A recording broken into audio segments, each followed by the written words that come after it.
Call to order the Isle of Wight Planning Commission meeting for January the 28th, 2025. And at this time, we would ask Commissioner Taylor if she would Okay. lead. Mr. Robertson will provide the invocation for us. Okay. Good evening, members of the Planning Commission. Happy New Year for those that I have not seen. Let us pray. Heavenly Father, we thank you for this day and for this opportunity to come into this place, to be in your presence. We thank you for all that you have done for us, even in this new year.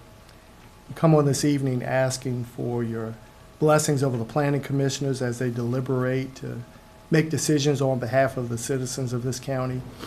We ask that you would give them the wisdom, the knowledge, the understanding that they might make good decisions. Dear Heavenly Father, we ask that you would continue to bless the family of our board member who passed away on this week, Mr. McCarty, that you would continue to bless his family, his constituents, those in his community who loved and cared about him. We ask now that you would be in this place, that we would all appreciate your presence. For it's in your name that we pray. Amen. Amen. Thank you, Mr. Robertson. At this time, I'm going to ask everybody if they would just bow your heads just for a moment. Silent prayer for our board member, Mr. McCarty.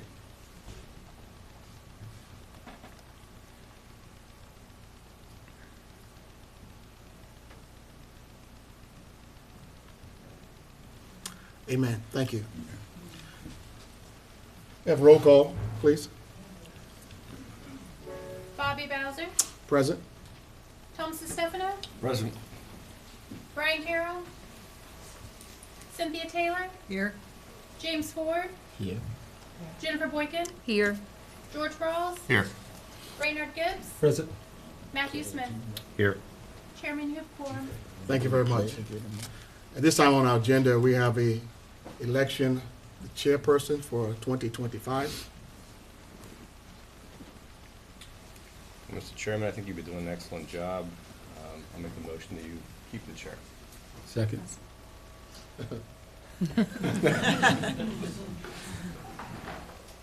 All in favor of said motion, please say aye.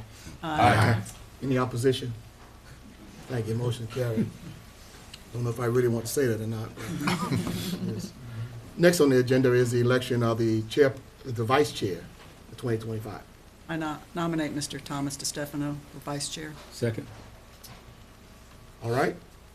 All in favor of said motion, please say aye. Aye. Is there any opposition? Motion carried. Next is the appointment of secretary.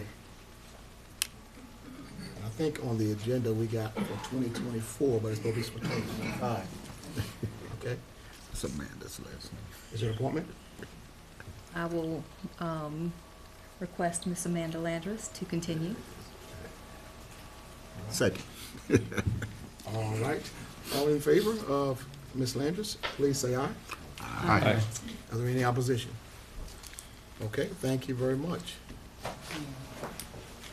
Next is the adoption of the 2025 Planning Commission meeting invocation schedule.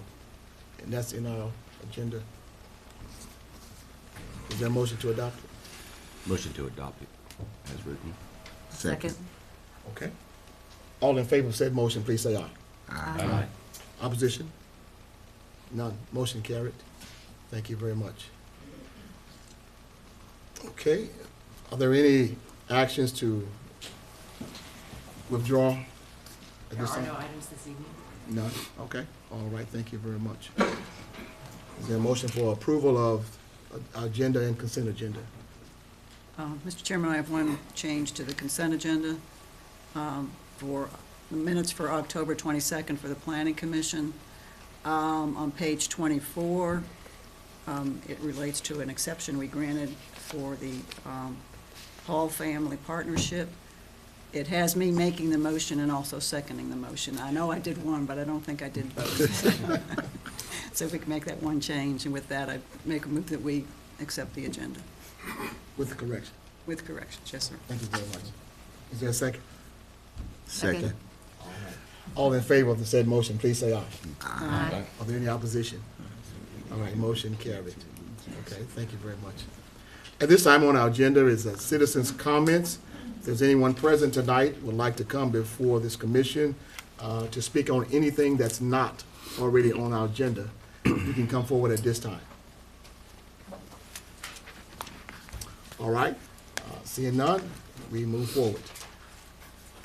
Now we move to our public hearing. A on our list. Ms. Amanda, will you read that for us, please? Applications, Oh, excuse me, hold on for a second. Oh, we didn't do the Pledge of Allegiance, did we? No, we didn't. Can we all stand? Moving too fast. I pledge allegiance to the flag of the United States of America and to the republic for which it stands, one nation, under God, indivisible, with liberty and justice for all. All right, thank you. Please forgive my error. I think they want to get added Let's go back to the, old business up. before we read that application right there, can we go back to our agenda, please? Because I think we want to move something on that. Mr. Chairman, I make a motion that we move old business before the public hearings. For the sake of time, I expect that the public hearings will take substantially longer this evening. Okay?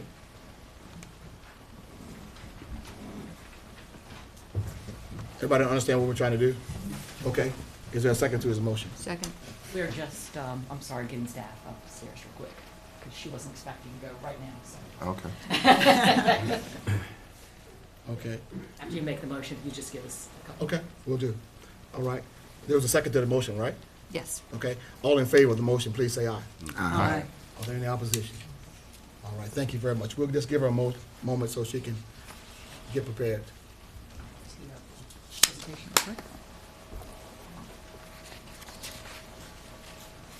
Keep anybody any longer than we have to.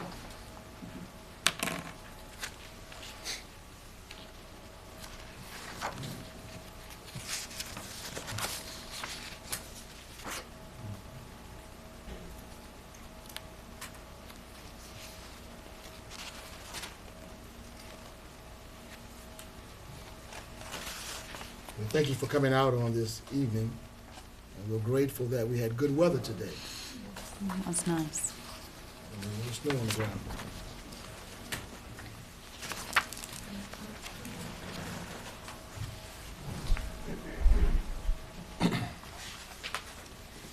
All right.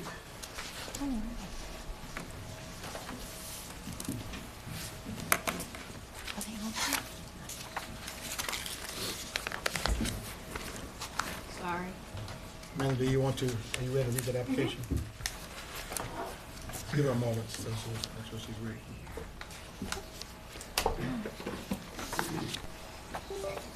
thank you. Okay? Application EXC 24-2 of Jeffrey H. and Paula J. Bolt and Brian W. and Amanda L. Boys, property owners, for an after-the-fact exception under the Chesapeake Bay Preservation Area Ordinance for an unauthorized retaining wall with fill in the 50-foot Seaward Resource Protection Area buffer at 15407 and 15437 Laurelwood Drive on tax map numbers 34A01F006 and 34A01F004, as well as a request to place a swimming pool within the 50-foot Seaward RPA buffer and replacement shed within the 50-foot landward RPA buffer on tax map 34A01F006. Okay? Alrighty. So again, I am Shawnee Husink, the environmental planner, and we're here for the Volt and Boys CBBA exception request, as Amanda had stated. So I'm going to skip through all of this for you and bring you to the newly proposed landscaping. At the end of the last meeting, you guys had given Mr. Bolt the option to work with the county on creating a landscaping plan that met the minimum requirements.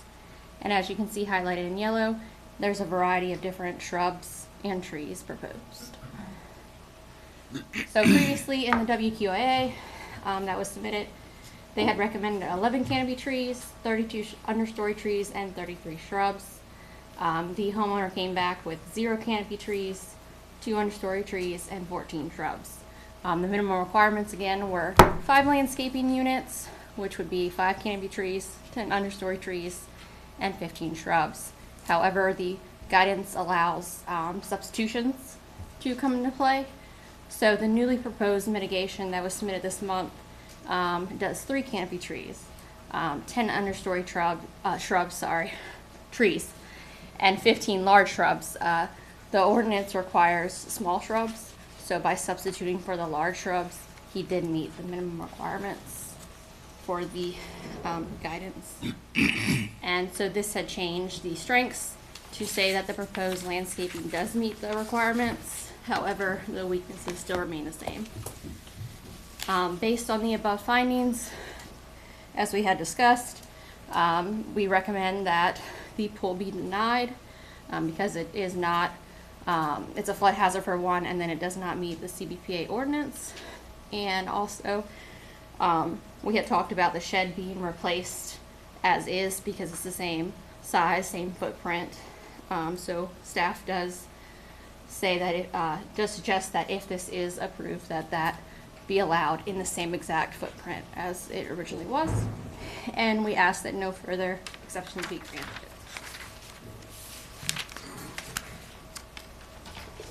Okay. Is that all right with them? Also?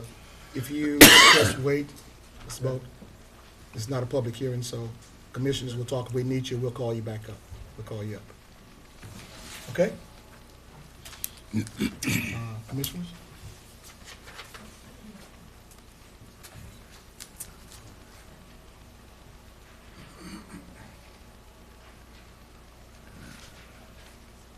I think Ms. Taylor discussed this last time, but the denial, as I understand it, would require removal of the retaining wall.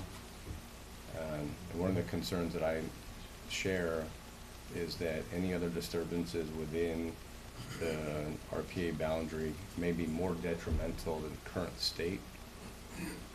So with respect to the retaining wall, I would have the opinion that it would remain in place.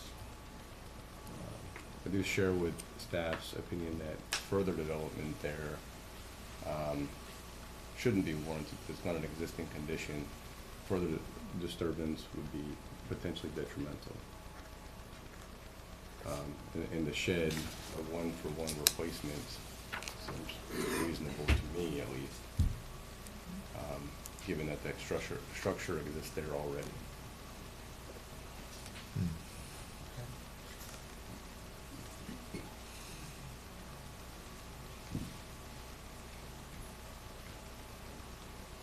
Anybody else?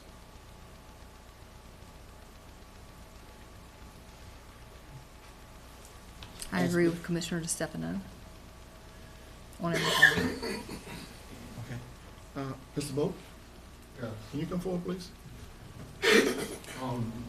This was, of course, this was tabled last time, and we was trying to give you the benefit of the doubt and try to work with staff about Absolutely, and I, coming to a conclusion with this. We'll let you talk. Go ahead. well, I, did you say I did not meet the minimum requirements? You did. I did meet. Oh, thank you. I thought you said you did. I did sorry. not. I was taken aback by that. I'm sorry. It's going to give you the opportunity. I don't have anything else to add then. I hired a landscaping company out of Virginia Beach, NOAR, and, you know, we went back and forth a few times with, the plot that he would send out to me, and, you know, agreed after 3 or 4 weeks of correspondence. And, you know, he submitted that new plan to Shawnee, and as far as I know, it met the requirements that we've discussed previously. Okay. So I'm hoping you guys will accept, the planning commission will accept that, and the retaining wall, and the new shed to replace the old one, and you know, the swimming pool was something that I felt I needed to have, you know, discuss, have permission to install an above-ground swimming pool. Although, to be perfectly truthful, I'm not sure I'll ever install it. You know, we talked about doing it, and my wife and I, and thought, well, you know, based on previous comments by Shawnee, you know, we needed it on the new site plan. So if we did install it, we'd hopefully have permission to do that. All right, That's all I have, I guess. all right, thank you. Just want to give you a chance to rebuttal. Okay. All right. Any discussion from the commissioners? No discussion. I'll make the motion that we recommend approval of the after-the-fact exception to retain the retaining wall and also a replacement of the shed within the footprint of the existing shed with no further improvements or development requiring exception on that. And the that pool, area. pool is denied with that. Pool is denied with that, right? Every other type of item that would require an exception, so that would include a pool. Okay, awesome. Second. Okay. Roll call, Amanda. Jennifer Boykin, Yes. Thomas DeStefano, Yes. James Ford, Yes. George Ross, Yes. Cynthia Taylor, Yes, Raynard Gibbs, Yes. Matthew Smith, Yes. Bobby Bowser. Yes. Motion passed. All right, this will go to the board on, what's the date there? Next board meeting? I'm not quite sure when the next board meeting is. It'll probably go to them in March, won't they? March It won't get there by We won't get there in February. February, go to the March No. meeting. What was that date for the? March 20th. March 20th. Okay, all right. Okay, thank you very much. Now let's go to, we go back to public hearing.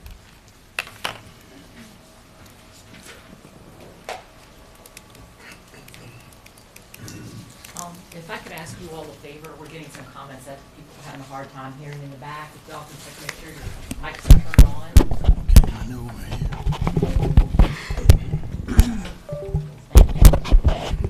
Okay. Move back to public hearing.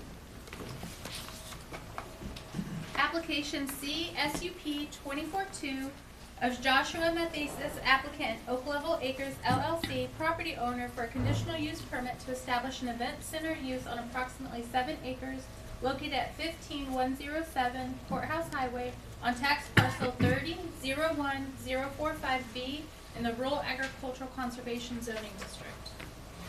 Mr. Below? Good evening, Trent Blow with the planning staff here to present the conditional use permit application for Oak Level Acres. That's a good way to start. This information will be the information Ms. Amanda just read to you, but the location. Can everybody hear me okay? 15107 Courthouse Highway, tax map number 30-01045B.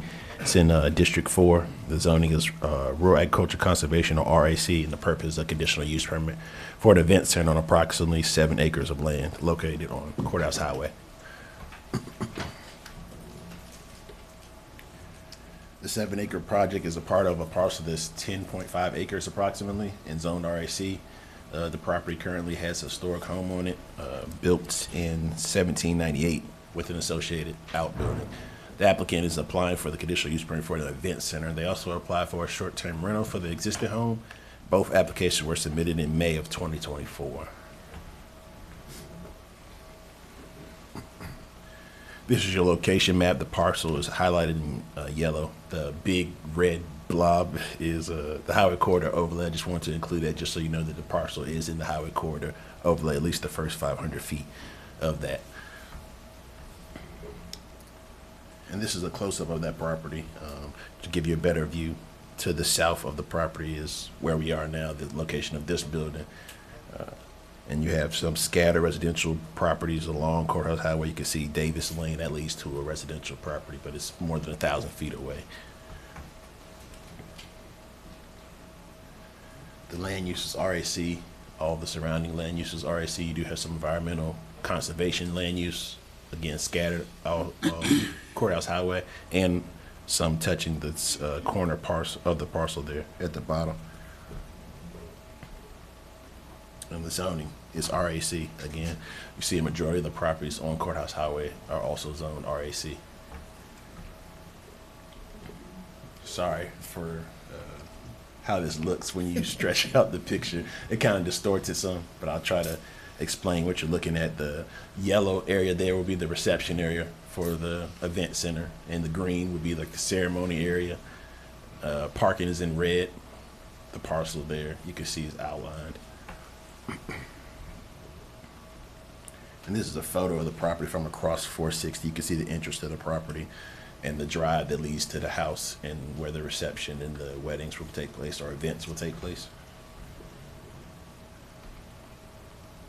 And this is just looking at the drive from two different directions, looking west back towards Courthouse Highway, and then you'd be looking east back towards the house. You can see the drive is pretty long there.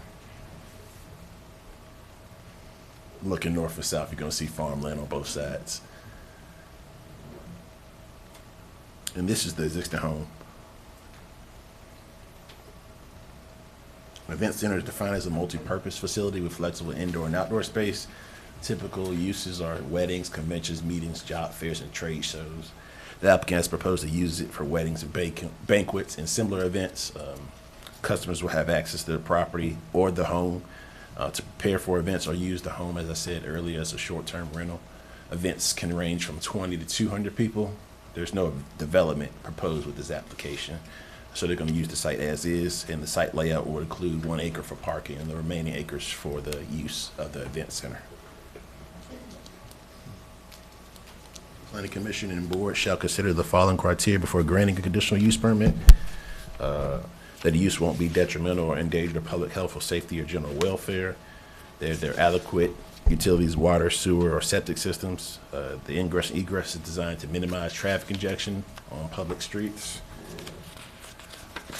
It's not contrary to the goals and objectives of the Isle of Wight County Comprehensive Plan. It will not result in multiplicity or saturation of similar uses in the same general neighborhood of the proposed use.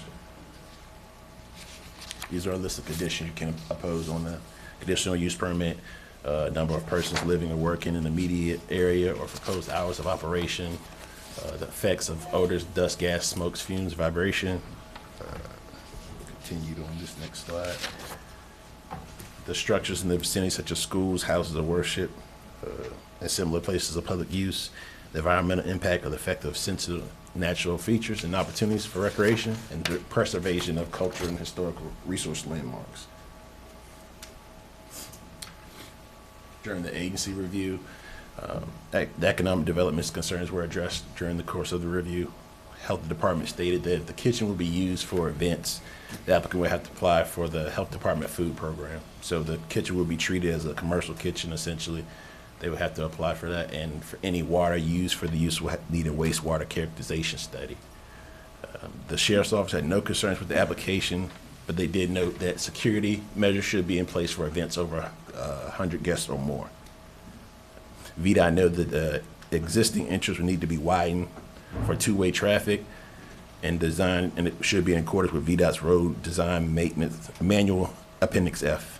So commercial entrance should be in place.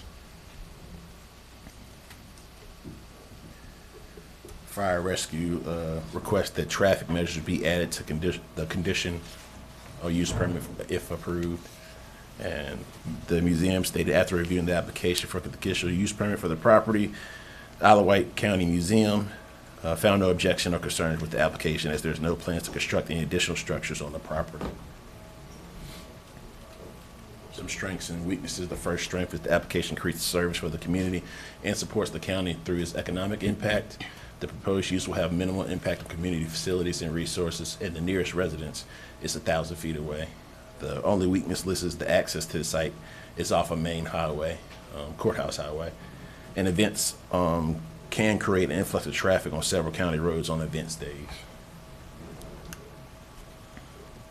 Based on the identified strengths and weaknesses, staff recommends approval with the condition of the conditional use permit with the following conditions. The first condition is the traffic control measures be put in place at the beginning and end of each event. That was recommended by the Sheriff's Department. Fire and Rescue. And events larger than 100 guests shall include security measures. That was the Sheriff's Department's recommendation. That's the second condition. A commercial entrance shall be installed. That was recommendation and requirement of Virginia Department of Transportation. And then the last condition is no more than 200 guests per event. I'll be happy to answer any questions you have. Thank you. All right. Thank you, Mr. Blow. Yes, sir. Before we start the public hearing, I just wanted to make you all aware, we did receive several, written comments throughout for some of the public hearings tonight, and they've all been placed at your place, so. I don't think you received them. No. No, but for the next two, there are. Okay. Thank you. We open the public hearing for this application. If the applicant is here, they can come forward.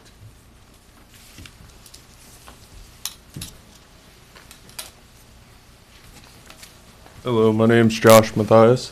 Give us your address also, Ms. Mathias. 15107 Courthouse Highway. Thank you very much. Anything you'd like to say about your application tonight?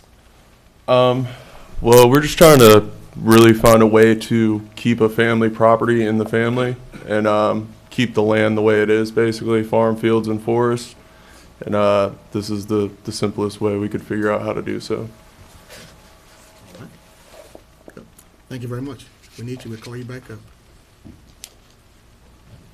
So anyone present tonight that'd like to speak for or against this application, you can come forward at this time. All right, seeing none, we close the public hearing. Commissioners?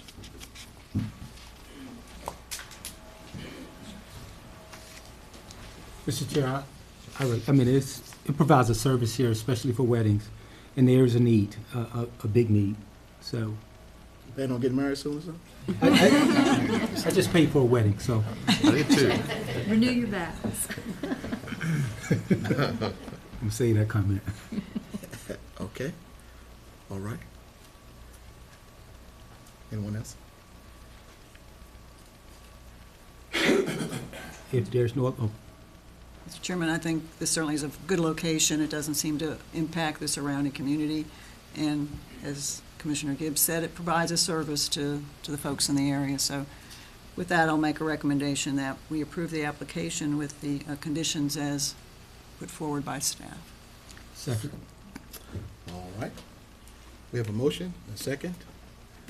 Ms. Amanda, will you, the roll call, please? Jennifer Boykin, Yes. Thomas DeStefano, Yes. James Ford, Yes. George Rawls, Yes. Cynthia Taylor, Yes. Raynard Gibbs, Yes. Matthew Smith, Yes. Bobby Bowser. Yes.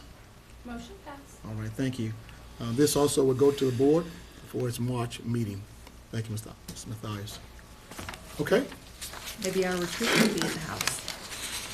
do that again? I said maybe our retreat in the fall can be at the house. No, we're going out of town this year. You keep promising that. Where, Suffolk? Yeah. All right. Let's go to our next application, please, Amanda.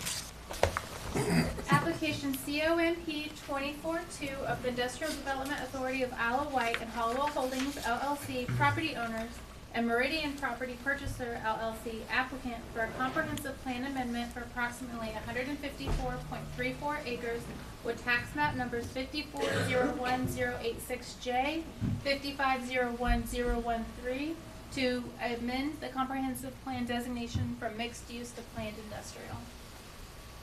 Mr. Blow, got you Hello, again. Here to present the comprehensive plan amendment for Taiwan Logistics Center. The two parcels listed are 5401086J and 5501013. And the RSC zoning district currently is in District 4 again. And the comprehensive plan amendment is approximately for 154.34 acres with the two tax maps mentioned earlier to amend the comprehensive plan designation from mixed use to planned industrial.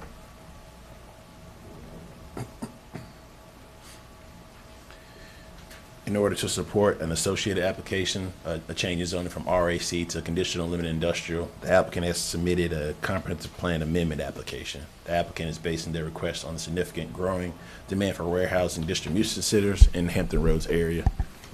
The applicant asserts that establishing the future land use designation for the subject property would be consistent with the industrial designation across 460 and creates a much more consistent, compatible land use scenario.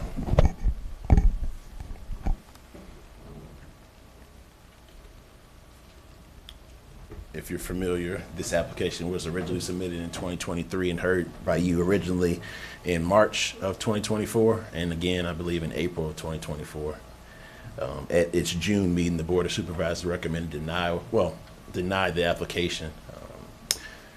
The zoning ordinance allows for applicants to resubmit applications affecting the same property that were previously denied if the application differs in a substantial way from the previously recorded or previously considered application determined by the zoning administrator.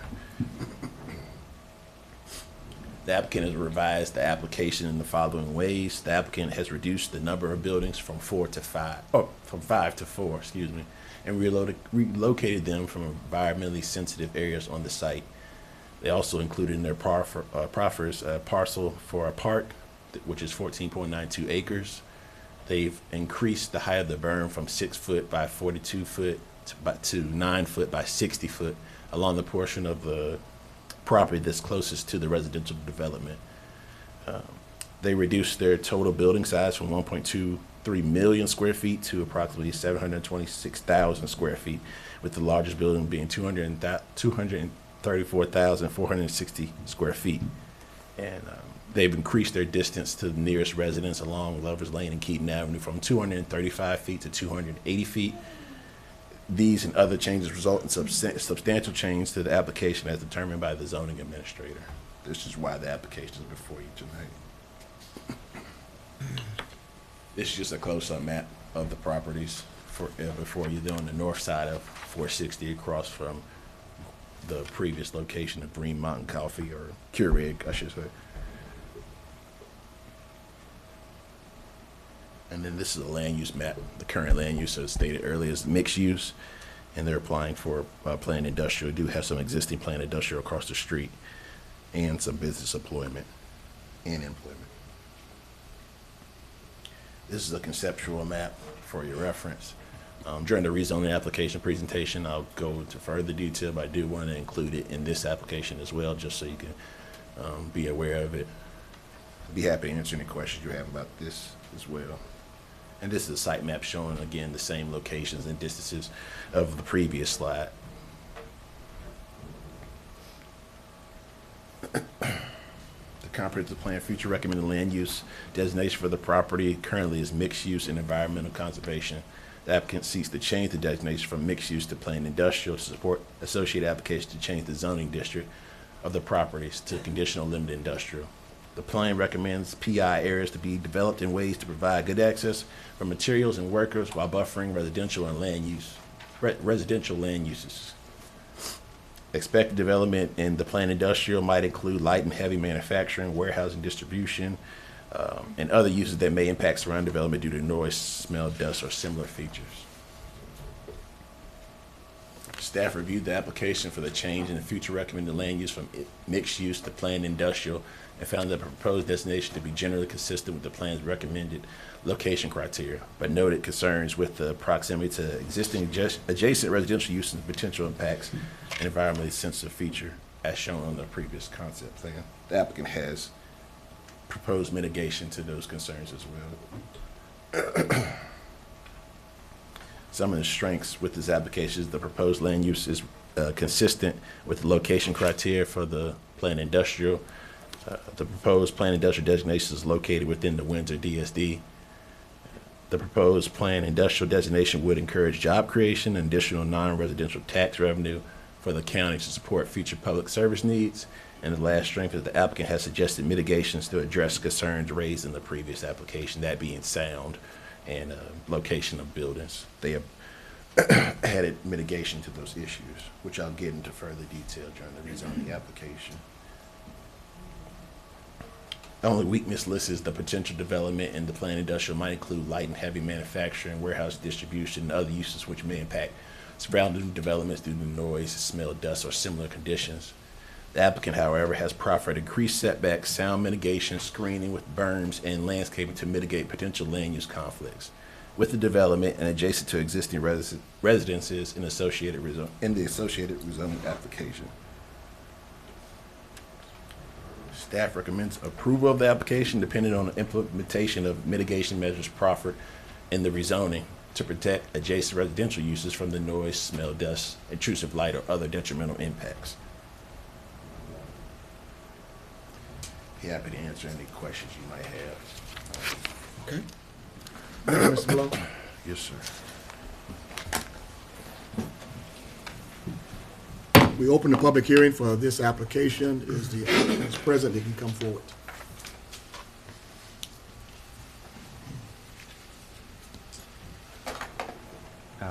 My name is Tom Boylan. Address of Meridian Group is 3 Bethesda Metro Center, Suite 1400, Bethesda, Maryland, 20814. I have a presentation prepared. I'd like to share that. I don't know if I should do it again after the rezoning hearing. I'm happy to give it twice. It's a pleasure to present a revised Tidewater Logistics application for your consideration this evening. It's been almost a year since I stood before you with the prior submission, and as Trenton mentioned, significant changes have been made which have resulted in a better plan for the county and most importantly for the town of Windsor and its residents. Last summer we had a call with some of the commissioners here tonight, shortly after the Board of Supervisors hearings, to discuss how we should proceed and what the focus needs to be, and it was very clear that the focus should be on the coordination with the town of Windsor, and we went through a very methodical, very patient process with the town, step by step, to make sure that we were coordinated in the approach of the revised design. And I'll walk you through some of the additional changes to the plan. This on the screen was the originally submitted plan that you reviewed last year. At the Board of Supervisors last summer, we revised that plan and resubmitted in June. The major changes being breaking up the massing of the largest building and removing impact areas to the CVPA and wetlands. This was our starting point with the town of Windsor for that coordination. We had a work session with the Windsor Town Council in August where every idea was on the table. We listened to the council's feedback and revised our plan accordingly, and had a town hall meeting in Windsor in September of last year, which was well attended. There was some support in the room. There was some grievances still in the room, and it was a productive meeting that informed our rezoning application in November, which we also submitted to the town. In December of last year, just a month ago, there was a town council meeting where the project was discussed. I was in attendance, and there was some support for the project based on the changes that we had made. The town council meeting in January this month, there was no discussion, and we submitted the final rezoning application that's before you tonight after that meeting, and also submitted it to the town of Windsor. The first big change was an elimination of Building A. You can see in red there, it was about 170,000 square feet. Also had several stormwater management ponds that were close to the residential properties that were also deleted. The second change was reducing the second building significantly by 153,000 square feet and increasing the setback from the property line to 280 feet. That's from the property line itself, not the buildings, not the homes. Another small change, we reduced Building B by close to 38,000 square feet. We also looked at reversing that building so the trailers would be facing the road, there were some impacts to the wetlands there and some impacts to our parking, so we kept it here and focused on the buffer. We relocated the landscape berm away from the property line to be adjacent to the access road. This is the heavily landscaped berm with evergreen trees that has the 10-foot noise wall on top of the landscape berm. So we pushed that away as well. In that open space, we added a community walking path park and some heavy landscaping in the thin area closest to the residential. This is the plan that Trenton showed. I'll kind of highlight some of those changes, zooming in. In this area closest to the residential, where the 280 feet buffer distance is, there's a dense tree buffer there in front of the 9-foot tall, 60-foot wide landscape berm that has the 10-foot sound wall on top of that 9-foot landscape berm with evergreen trees. And then there's heavily planted trees between the landscape berm and the property line. The 15-acre community park with walking path was something that came out of the work session with lots of landscaping, benches, and dedicated parking. To stay consistent with the some of the comments we heard at the Board of Supervisors, we stayed out of all CBPA and wetland impact areas. The only one shown is the culvert bridge that connects the two parcels. That's the only impact that we show. We made some traffic improvements. We proffered a no right on red sign exiting the park to prevent any acceleration issues on Windsor Boulevard. And one other comment that I'll make is that I didn't see in the comp plan report, maybe it's in Trenton's rezoning report, but we are proposing a split zoning, keeping the open space park area and tree buffer zone as conditional rural agricultural. So we are proposing a split zoning along with some conservation easements for that area west of the landscape buffer. On the other side of the culvert bridge, we also reduced the size of building D to avoid that CBPA impact. We restricted some truck access, so no trucks are allowed to enter or exit at this point, which is on the eastern side of the property. We also proffered a 10-foot wide landscape buffer along the eastern border, and a 10-foot wide landscape buffer around the Saunders house. And the minimum setback there is 162 feet from the building. Conceptual rendering of the building, as well as an elevation here. This presentation should be circulated, but it's consistent with what we presented previously. This is a close-up of the landscape berm. At its widest, it'll be 60 feet and 9 feet tall. These are the all evergreen tree landscaping plans that, again, are not consistent with the code recommendations today, but it's what we're proposing so that it blocks the view. The evergreen trees are 10-foot height at installation and 30 to 70 feet height at maturity. These are some precedent images of those evergreen trees and the noise wall. As you recall, we did a sound study in our proffering to a 50 decibel level threshold that we need to also do sound studies to accompany the site plans, but the 10-foot wall is required. Additionally, some conceptual images of the type of landscaping we'd like to see grow in the community park and what the walking path and paving area for the parking lot will look like, trying to keep it as natural as possible. Thank you very much. All right. Thank you, sir. Anyone present that would like to speak for or against the application, you can come forward at this time. Please give us your name and your address.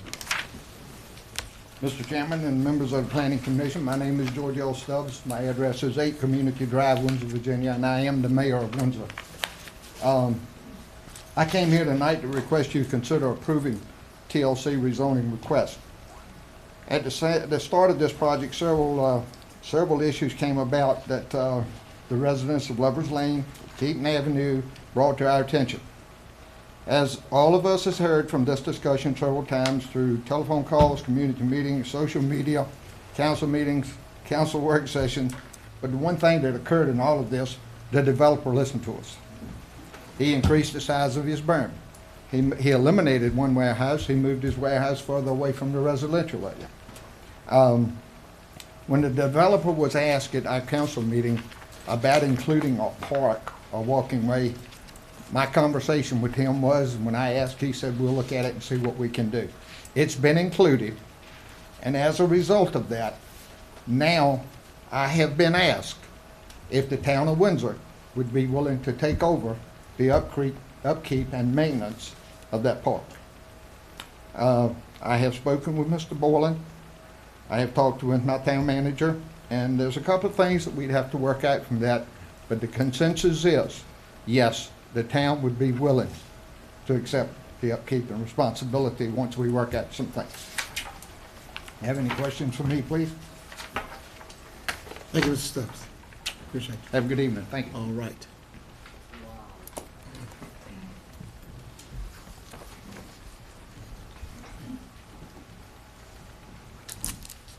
Good evening, Planning Commission. My name is Marlon Sharp. I live at 23408 Courthouse Highway, Windsor. And as the mayor mentioned, I am also a member of Windsor Town Council. I'm opposed to this project for several reasons. Number one is that, and I've mentioned this here before, I don't want warehouses in my backyard, and I can't support putting them in anybody else's backyard. Number two, this project has no benefit to the town of Windsor. In fact, it's detrimental to the town of Windsor. With the extra noise, etc., extra traffic, it would do nothing positive for the town of Windsor at all. And number three, I think there's lots of things that could be done with that property that would benefit the town of Windsor and the southern part of Isle of Wight County. And I've written to all of you with some of those suggestions. I will mention that in the December Town Council meeting that Mr. Boylan referred to, the discussion was not primarily about TLC. The discussion was, and I made the proposal, that the town of Windsor proposed to the county of Isle of Wight County that we have a working relationship to determine uses of not only that property, but any projects that might be proposed in the future. So I think mentioning that there was discussion about the TLC project in the December meeting is somewhat questionable. Thank you very much. Thank you, Mr. Chairman. Anyone else? Good evening. Thank you all for allowing me to speak. My name is Jeff Poston. I am a resident at 1018 Magnolia Avenue in Norfolk, Virginia, and I was a resident for approximately 7 years of 5527 Ducktown Road down here on near Walters in Isle of Wight. I am a commercial real estate broker. I would be a leasing agent on this project with the Meridian Group. And I'm obviously going to be a proponent for this project as a lifelong resident of Hampton Roads. Industrial real estate, the jobs they create is an important facet of the economy. It's got to be considered along with housing, affordable housing, office jobs, all of that. Separately, I think it's super important for Isle of Wight, the entire county, to consider the implications of the growth in the northern part of the county. There will be stress on public services as identified by staff.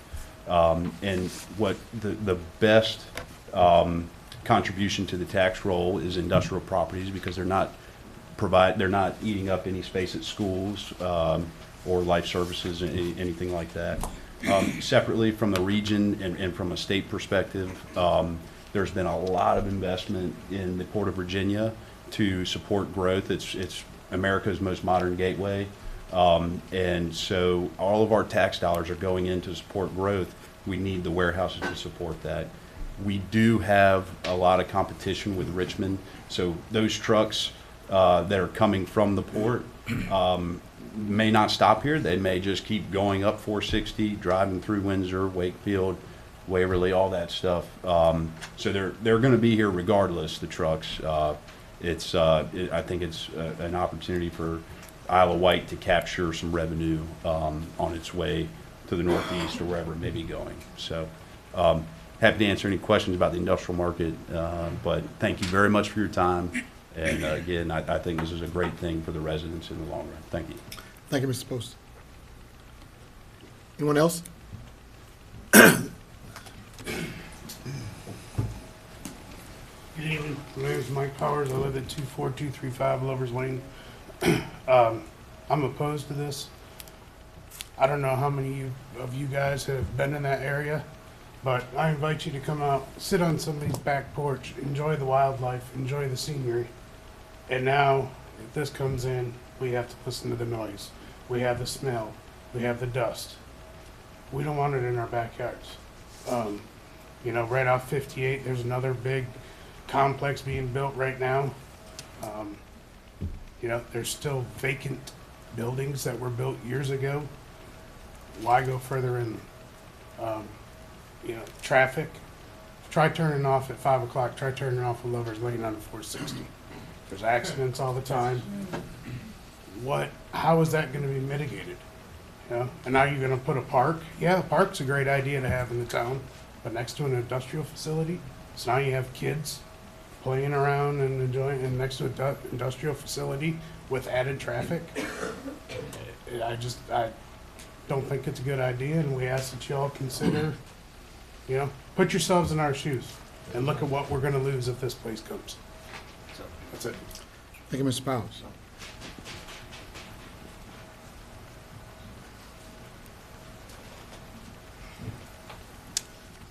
Good evening, ladies and gentlemen. My name is Walter Freeman. I live at 12215 Keeping Avenue, Windsor, Virginia. The proposed facility will be directly in front of my home. I will be opposing this design for several reasons. The proposed building B will have truck bays facing our homes. The bays need to be on the southern side of the building.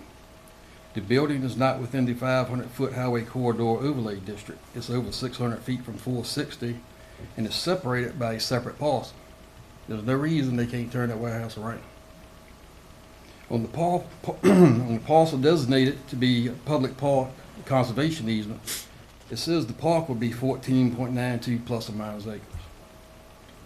There's no way to confirm this. There's no measurements on the master plan, not around it.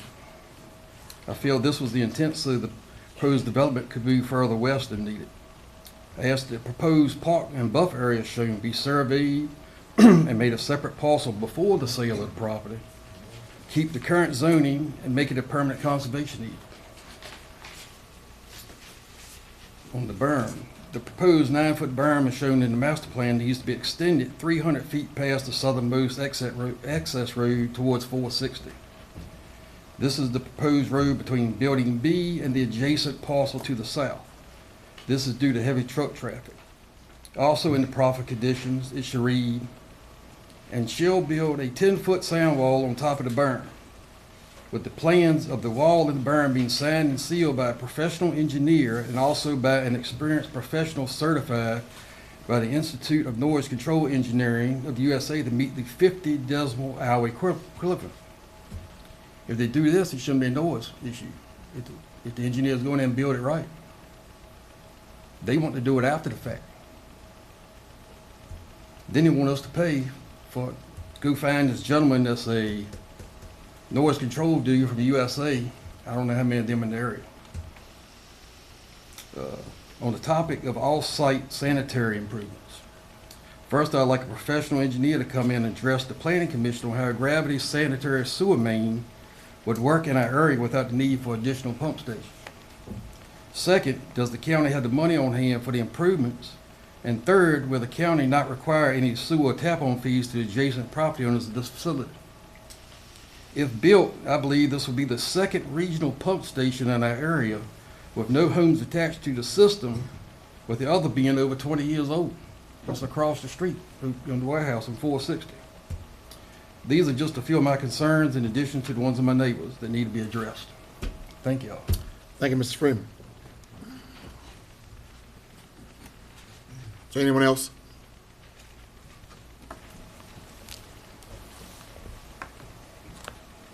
Good evening, Lewis Edmonds, 24327 John Henry Street, Windsor, Virginia.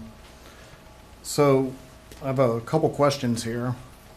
First of all, you should ask, where is the rest of the presentation? So the last time this came up, there was tax information, there were jobs information, all this other stuff. So they've reduced the size of this project, and we got a, choose my language carefully, we got a halfway presentation tonight just to kind of push this through, as if all those other things didn't matter in the first place. My mayor, who apparently lives among us, I'm not really sure why he has unilaterally decided that Windsor's going to take over the cost of that. There should be some kind of written agreement. That should be part of what you're considering tonight. This, taking over the cost of running this park, and why the town of Windsor would take on the only non-profitable section of this project. Like, if we were going to annex the whole thing and you want us to take over the park, sure, that's a different conversation we can have. But I'm not really sure why we're volunteering to take over the cost of the only non-profitable part of this with no written agreement that I'm aware of, unless you guys have seen it. I didn't see it in the agenda package. Nor do I know if Windsor Town Council has voted to take on that cost. So you should probably ask that before you vote tonight. I think a lot of the concerns are still there. Mayor Stubbs said that the developer has listened. That's true. He's listened every time that he's been told no and gets a vote, then he'll come back and he'll listen. So why we're giving him the benefit of the doubt, why we've allowed him to come back before the 1-year moratorium, I'm not really sure. Quite frankly, it's disappointing that we are giving the developer credit for working with people when he's only done it when he's been told no, because he was in front of you guys about a year ago and very simple questions were asked and he was told absolutely not, can't do it, wouldn't be profitable. So how much further can we go? We have no idea. I know one thing that would help this a lot is if you would agree to get rid of 24/7 operations, because nobody wants to hear this. You really want to talk about noise mitigation, get rid of the 24/7 operations, get it within something reasonable. But we don't know whether he'll say that or not unless you vote him no. Then maybe he'll talk about it for the Board of Supervisors, and they vote no, maybe he'll talk about it then. So, and just in general, I'm disappointed for a couple reasons. I'm disappointed that county staff allowed this to come back now, knowing that you guys have spent 3 months trying to put a county ordinance in place to protect the citizens from industrial use right beside a residential area. So county staff knew that. Y'all have had numerous conversations about it. So why didn't they just make them wait until you figured that piece out? So now you've got these two dueling things that y'all are trying to figure out at the same time. So that's disappointing. I'm disappointed that my Board of Supervisor has let the District 4 seat sit empty for 4 months and won't respond to emails about it, knowing that this issue was going to come up. I'm disappointed that county staff still can't tell me who authorized the Economic Development Department to advertise this piece of property in 2022 and 2023 against the comp plan. Who authorized that? I have asked, I've tried FOIA, I've tried everything else. I can't get a straight answer as to who told the Economic Development Department that they could advertise this against the comp plan that the Board of Supervisors approved.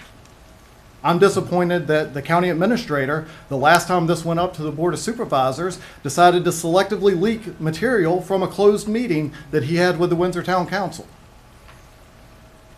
I'm disappointed that the EDA gets to keep crying about how protecting the citizens through ordinances, how that keeps seeming to have a voice within its organization that abhors transparency.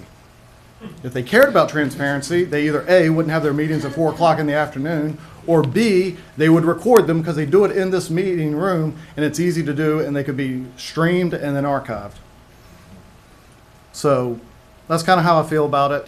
I don't know that much has changed, and I feel like we're rewarding bad behavior by county staff and the developer. Thank you.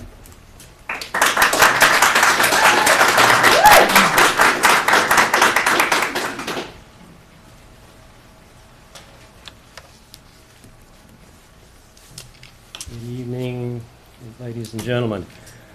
I'm going to get it right this time. My name is Glenn Willis, and I live at 24291 Lovers Lane. I usually get it wrong, and you have to correct me, Mr. Bowser. All right.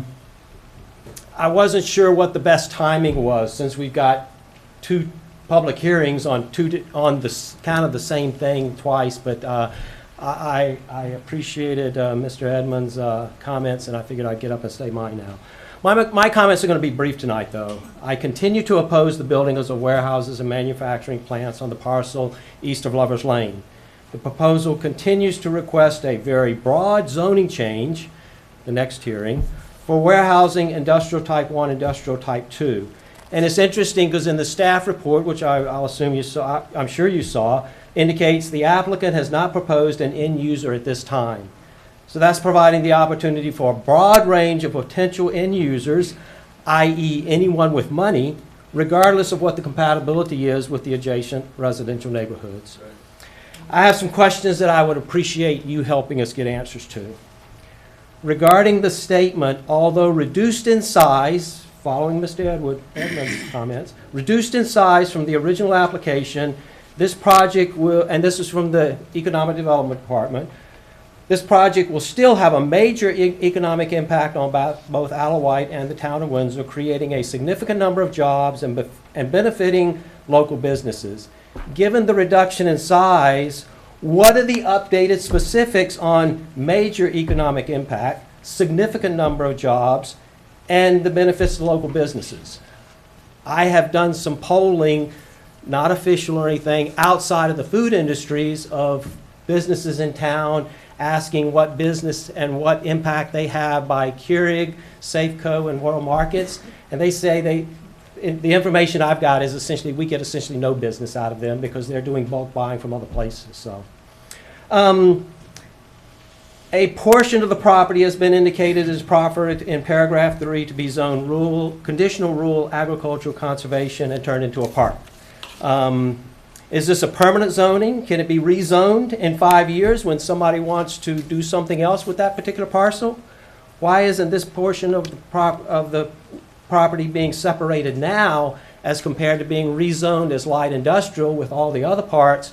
And then if something comes up that they need to change things around, that could potentially be changed by the approval of the zoning administrator. Lastly, and while I have other questions, I'll end with something that has been kind of the standing joke, but Mr. Freeman commented about. Paragraph 10 regarding the sewer for Lovers Lane and Keaton. The county, reading the proffer, the county has 3 months after the owner, quoting, 3 months after the owner's initial site plan submission to the county for the first phase of the development of the property to submit a request and reach a cost-sharing agreement. Is it reasonable to assume the county could make a decision and take an action in 3 months? 3 months of trying to do some zoning changes, and you're still working hard at getting that done. Maybe the EDA could assist with this by providing the proceeds from the sale, if it's sold, of the proceeds of the property to a Windsor Lovers Lane sewage fund, because that might, that could help things out for them, though. So, but I doubt if they have any intent of using that money to help citizens in any way that brings a better quality of life to those citizens other than their pitches they give. Thank you very much. I appreciate all you do. When I saw the package last week, my heart went out to you because I know you had to wade through lots of stuff to find out where the nuggets were and what was going on. So thank you very much. Thank you, Mr. Willis.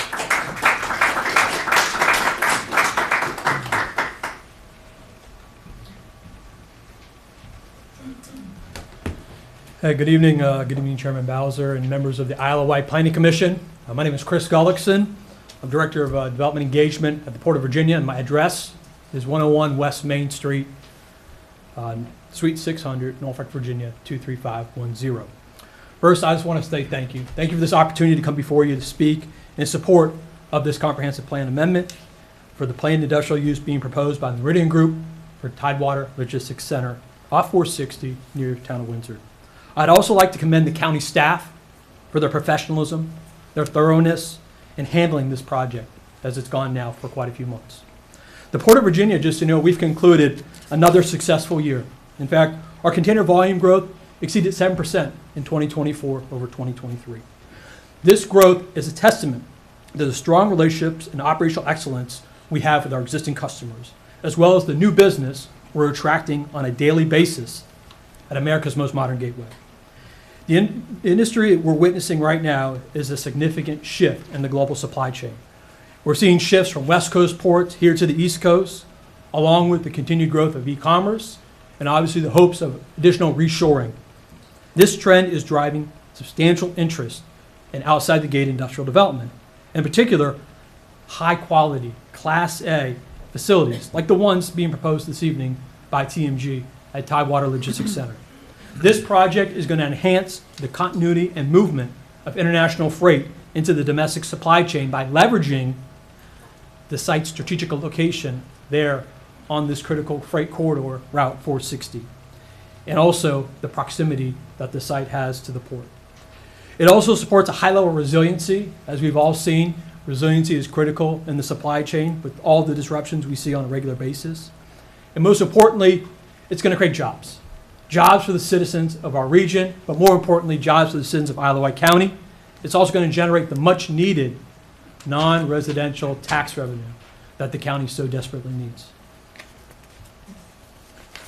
I would also like to acknowledge the Meridian Group and their efforts leading up to this point. From my perspective, TMG has done an excellent job in their community engagement. They've been active in seeking feedback from the citizens and addressing the concerns as they move forward. This collaborative effort is a real reflection of the project that is before you this evening. The Port of Virginia and Isle of Wight County are positioned to capitalize on this continued growth within the maritime and transportation supply chain industry. The port supports this development, and we respectfully request your approval of the comp plan amendment for Tidewater Logistics Center. Thank you. Thank you, sir.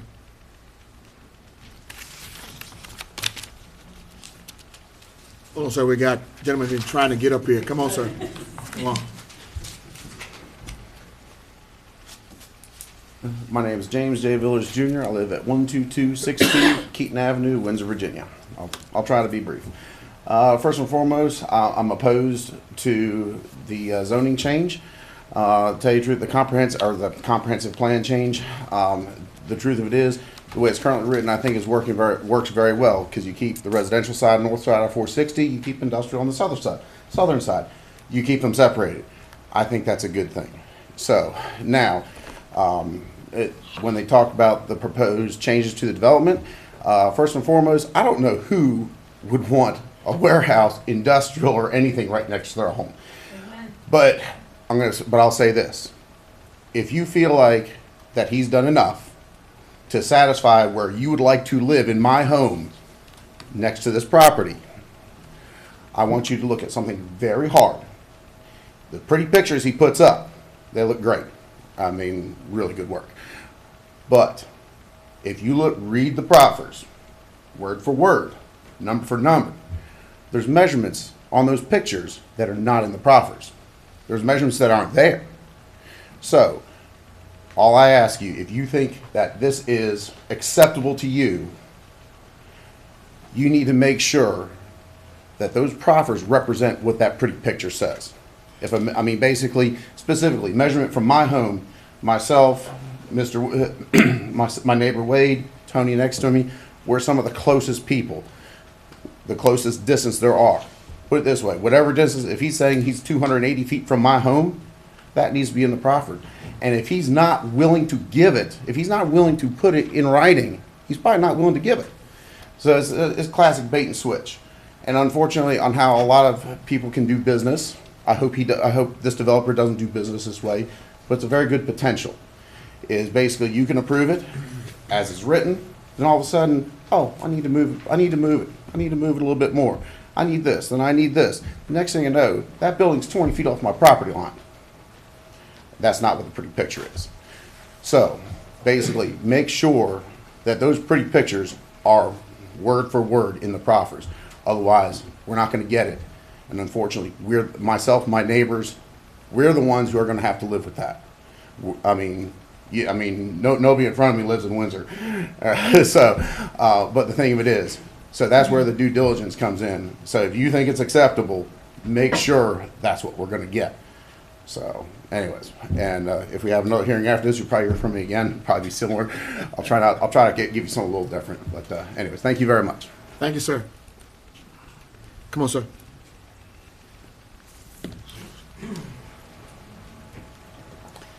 Good evening. I'm Jeff Ziegler, the Director of Institutional Advancement at Paul DeCamp Community College. And the address there is 100 North College Drive in Franklin. So I'm here tonight speaking on behalf of Dr. Corey L. McCrae, the president of the college. He was not able to be in attendance for tonight's hearing, but he wanted me to convey this message, and that in the event that the Tidewater Logistics Center is approved, the college is excited about providing workforce preparation for citizens in Isle of Wight County, Smithfield, and Windsor areas through our workforce development program. Workforce development offers affordable short-term programs to help workers gain the industry credentials, professional licensing, or technologically advanced skills that are needed for employment, and we are poised to be of assistance in this area. Thank you. Thank you, sir. Would anyone else like to speak for or against this application? Hold on 1 second, sir. I got a young lady that's come from the door right now. Okay. Hi, everybody. I'm Danon Gibson, and I'm here to represent Engineering Consulting Services. We're at 804 Professional Place West in Chesapeake, and I'm here to support the project. I've heard engineering being mentioned a couple of times. Well, that's what we're here for. We have environmental, we have facility, geotechnical, construction material testings. We can help in all realms. We can look at preserving what you have here, which is beautiful. I come from the country.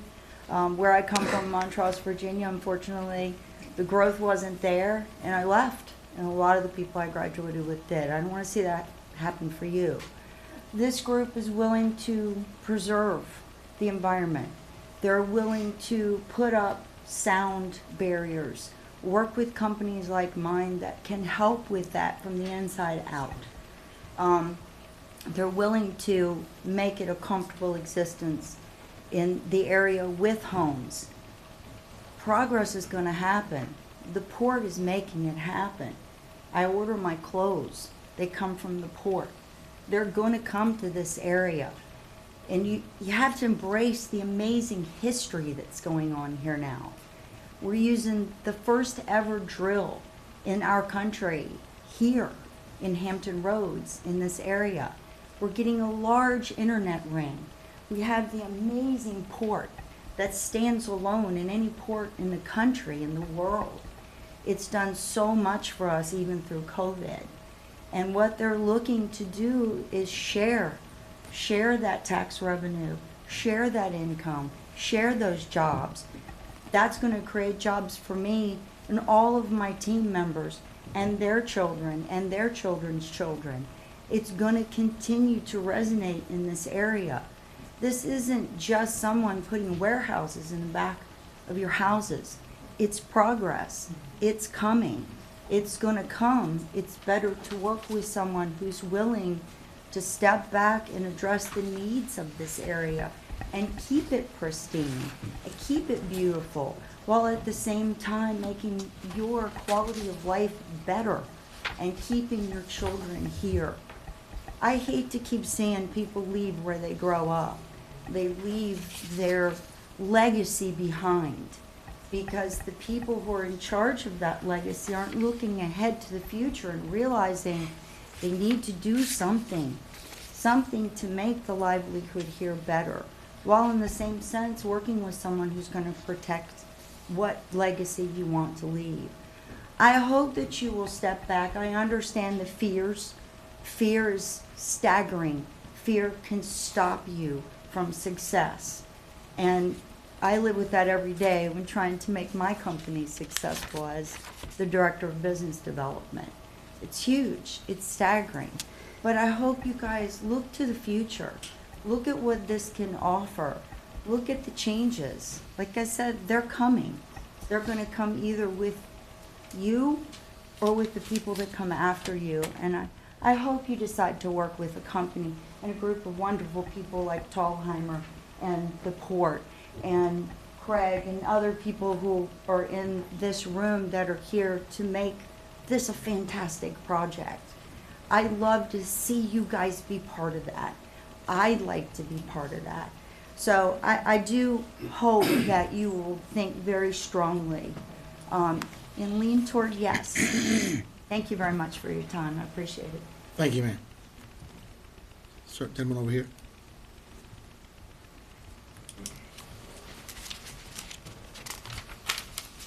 Name's Mike Ritz, 24433 Lovers Lane, second house right there on the right as soon as you come off the 460. So I'm not as smart as a lot of these guys that are here, and they're nice suits and everything like that. I'm more of just an individual that just lives in this area. I've only been here since '03, so not as long as a lot of people that are in this room behind me. But I've seen a lot of changes that have happened throughout this area, and you know, we talk about the warehouses and things like that, and I look at, you know, Carolina Road right now. I look down in, you know, in Wilroy.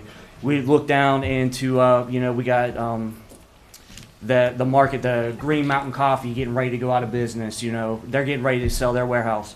I mean, my son works there. He's begging every day that he can still come into work so he can get his severance check. So there's things that are going on. There's already warehouses that are in this area. They're not being used. They're not being utilized. Why do we need additional warehouses? And especially, I mean, I know I'm speaking for myself because I live on Lovers Lane, but realistically, I'm actually from a city. I'm from Pittsburgh, okay? When we have warehouses, when we have stuff like parks and things like that that come up in these rural areas, it turns into bad things. It turns into drugs. It turns into kids doing things they're not supposed to be doing. We had a lot of things that happened, you know, out in Persian Court in the area I was. You know, I saw a young lady get raped by two guys, and then they just picked her up and they just kept walking.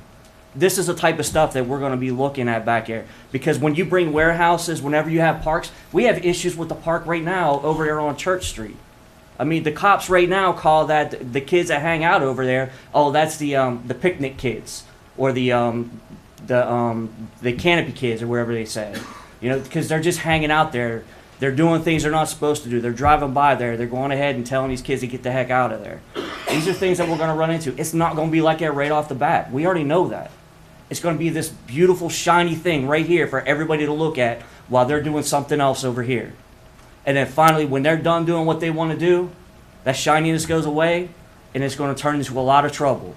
And I want to know what the developers are going to do to help protect our property right there. You're going to make this into a park that you're going to have all this riffraff coming around? What's going to happen to my house with my child that has Down syndrome? You know, she's out playing in her backyard. And the next thing you know, we got these kids, this riffraff that's coming in from over there. It could happen. Actually, it's probably going to happen. This is the type of things that the developer's not thinking about. He just wants this nice shiny thing for everybody to be happy with, and then go and do what he wants to do. I mean, all that's right on Lovers Lane. Everything is getting pushed onto the backside of Lovers Lane, and I appreciate that the developer is doing that, but they're not doing anything for our side. And that's something that definitely needs to be talked about. I definitely oppose this plan. But that's all I have. Thank you. Thank you, Mr. Ritz. Yes. I said thank you. Oh, you're welcome. Yes, ma'am. Come on up.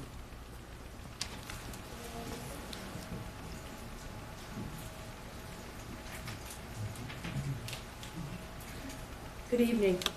Some of you probably already saw me. Can you give us your name and your address for us, please? If you haven't, my name is Alexandra Teresa Kostakis. I moved here and became a Virginian in November. I moved here to my family residence at 24421 Lovers Lane,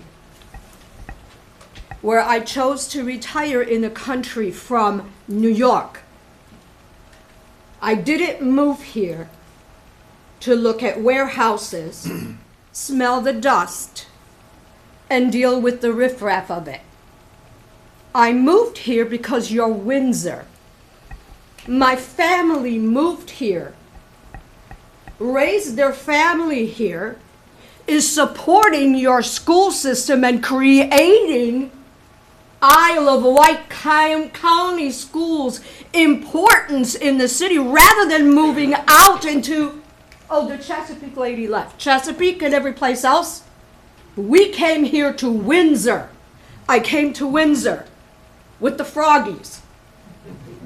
Okay? My multi-divergent family came here to Windsor to believe in you because you offer something where there are no trees burning. There's no floods. I can see nature. I don't have to see destruction, construction, and I can feel a part of a community that is growing with what America is really about. I could have retired in New York, in the city. Obviously, you can tell that I could do that real well. I chose you. I chose my neighbors. I chose to live in this beautiful area where you have an opportunity to make it available to people like myself to come and live here and help develop it into the best community it could be because it is rural, divergent, and beautiful and natural.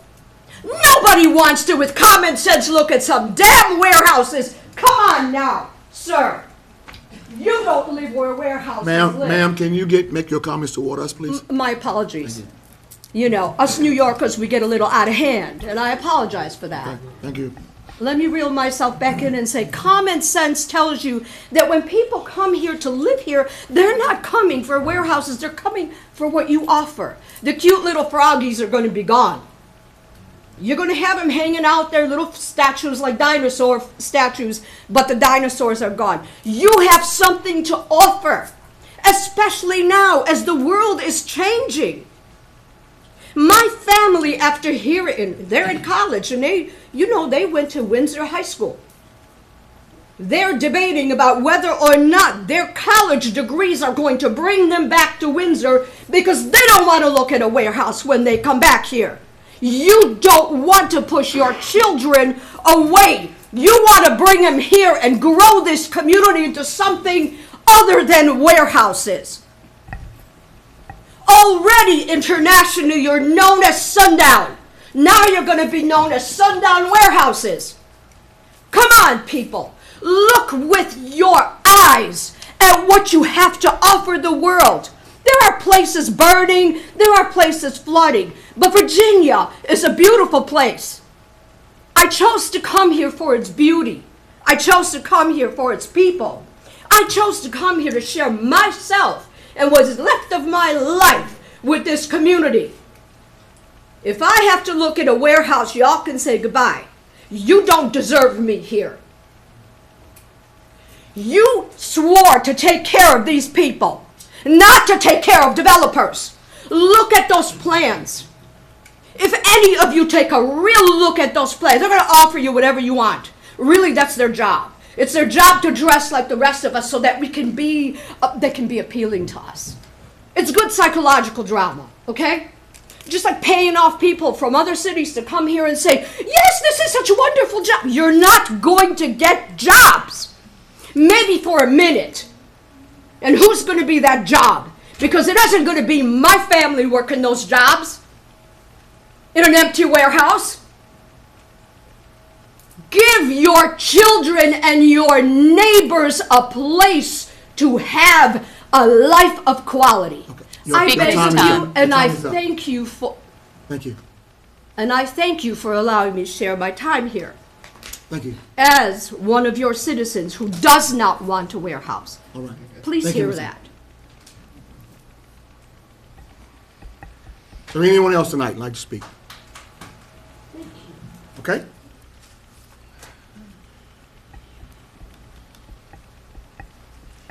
Good evening, Commissioners. Christy Supfin, Director of Economic Development, and also staff through the Economic Development Authority Board. Staff has been working with the Meridian Group since 2022, and the EDA has had this property under contract with Meridian since March of 2023. And I'm speaking of just the 83-acre portion, the western portion of the property. EDA and the Economic Development Department support these applications and view this property as an extension of Shirley T. Holland Intermodal Park. This proposed development fits the economic development mission, which is to expand and diversify the county's tax base through new business development and increased job opportunities. This development will have major economic impact on both Isle of Wight and the town. We believe it will create between 250 and 500 new jobs.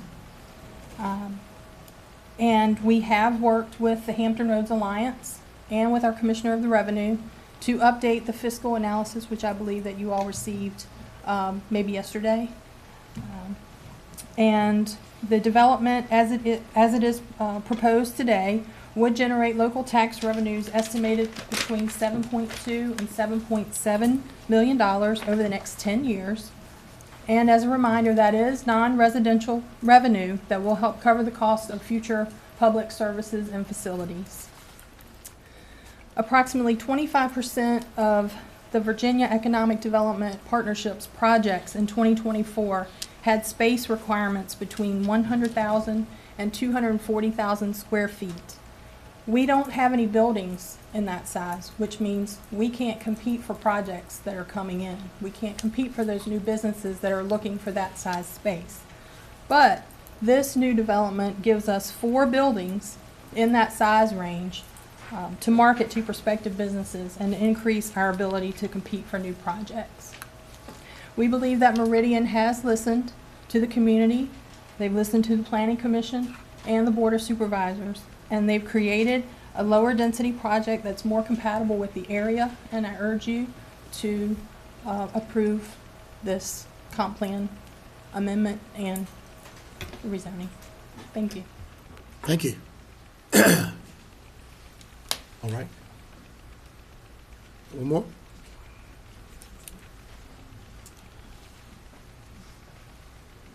Evening, everyone. I appreciate the opportunity to speak with you all this evening. My name is Michael Evans. I am here on behalf of the Hampton Roads Alliance. We're located at 3 Commercial Place, Norfolk, Virginia. We are the regional economic development organization for Hampton Roads, and I serve as the Director of Business Intelligence for the Alliance, where I oversee all of our research and real estate solutions operations. I want to take a couple of minutes to share why we believe this project is such a good fit, not only for Isle of Wight, but for the entire region. First, kind of looking at the financial side, I had the pleasure of running the fiscal impact analysis for this development, and conservatively, as you just heard from Christy, it can expect to bring in about $7.2 million over the next 10 years. That about $3.8 million in real estate revenue, $754,000 in personal property taxes, and an additional $2.6 million in machinery and tools. On average, once the development is completed, you can expect about $840,000 annually from those 3 revenue streams alone. And that's not counting the ancillary, sales taxes, meals taxes, things like that that would come from general economic activity. This figure certainly represents a meaningful contribution to the local tax base, local services, and local infrastructure. But beyond just the dollars and cents of the project and kind of looking at the bigger picture here, the development is really a needed one for our region. Hampton Roads remains one of the tightest industrial markets in the country. Over the past 5 years, industrial vacancy rates have averaged just about 2.7% quarterly. Now, to put that in perspective, the current national industrial vacancy rate sits at about 6.9%. So what this really means is we're running out of space to support growing businesses in the region.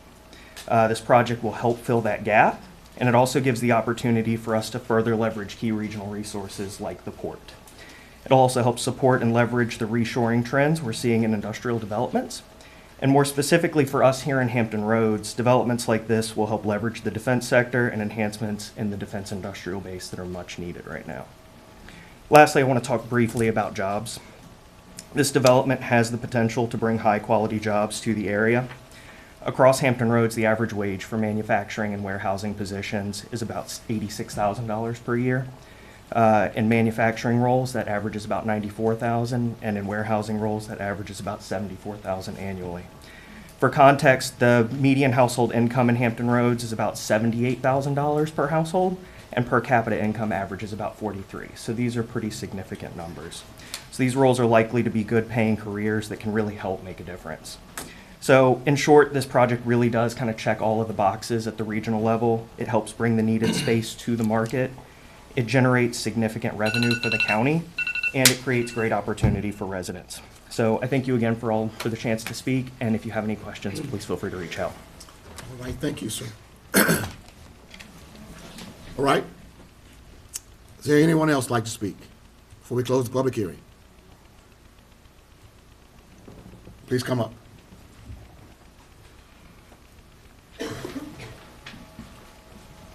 Good evening. My name is Raylene Klepak. I live at 24206 Twin Circle. Little history behind me. My husband and I are both ex-military. We lived in Norfolk for 5 years. And as soon as we got out, we wanted somewhere with some peace. We searched for 9 months for property. We found this gorgeous house on property in Windsor. We love it. And after moving in, we find out, oh, they're going to build warehouses behind us. We didn't move here for warehouses. We didn't move here to make money. I left my job making $90,000 a year, and I am currently substituting your kids at $100 a day. Why? That's my legacy. I want a community. I want to know my neighbors. I want support. I want to look out and see the trees, not buildings. In Norfolk, all we heard was traffic, shooting, cars, nonsense, constantly. And that is why we came out here. Well, apparently we did not move out far enough. I heard him speak of jobs at warehouses. The last job I held was at BAE Systems. I would like to take the top 5% of pay out of that number he just gave you and get actual numbers of what these employees are going to get paid. Most people I know that work in a warehouse make between $16 and $19 an hour. That means they could not afford a new house that's being built over there off of Church Street. The range of those houses are going to be $450,000. They would get laughed out if the warehouse worker went there and tried to buy a house. From everyone I've heard here today, how many people did you hear were that was for this project that live in the Isle of Wight? Not even in Windsor, in Isle of Wight. I'm hearing, oh, I live in Chesapeake, I live in Norfolk. Well, yeah, they have money in this situation. Their jobs depend on this, not their livelihoods. Please take that into consideration when you're hearing our words. We live here because we want this community, not because we want economical growth in our backyard. If we wanted that, we'd move back over to Norfolk, Virginia Beach, and Chesapeake. And I know Smithfield's having this issue right now. How many people are complaining that something's being built in their backyard, and they're trying to move out as fast as they can because it's growing up faster than they want. Thank you. Thank you.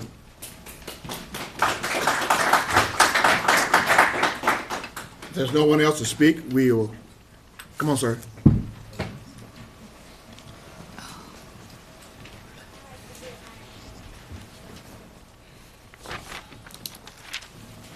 Good evening, ladies and gentlemen. My name is Justin Hensley, 24195 Twin Circle, Windsor.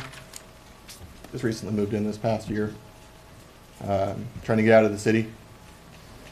It's like the lady that just came up here. I'm also prior military, disabled veteran that came down here with my children wanting a quiet life out of the city. The shootings, the crime, it's bad. It's really bad, especially in Newport News. Day doesn't go by that shootings don't happen. And all those shootings happen around warehouses. This is going to plummet property values and force a lot of people out of their homes. Hope you take that into consideration.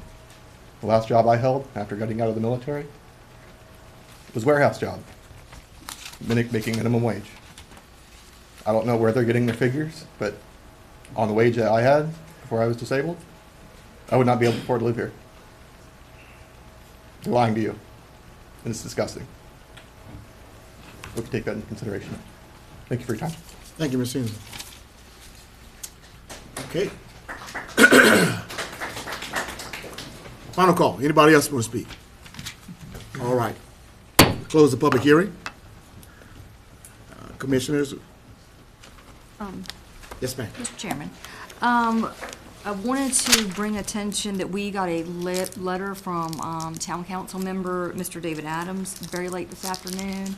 I guess staff didn't have time to print it out, but he was in opposition to it. I also want to bring up the letter from Miss Natalie Street, who presents herself as a instructional coordinator with Alawite County Schools, working with the CTE program. She is in support of the letter. I've been in contact with several board members of the school board, and they are not aware of her representing the school system. I just wanted to point that out because clearly she has presented like it is representing the school system. Okay. And I also wanted to ask, we've done this before where we had the same applicant with two different things come up, and we let them do both presentations before we did the final two votes. I didn't know if that would be something we could do tonight, or do y'all want to keep it separate votes? I think because we've come this far, we probably need to keep it separately. Yes. Okay?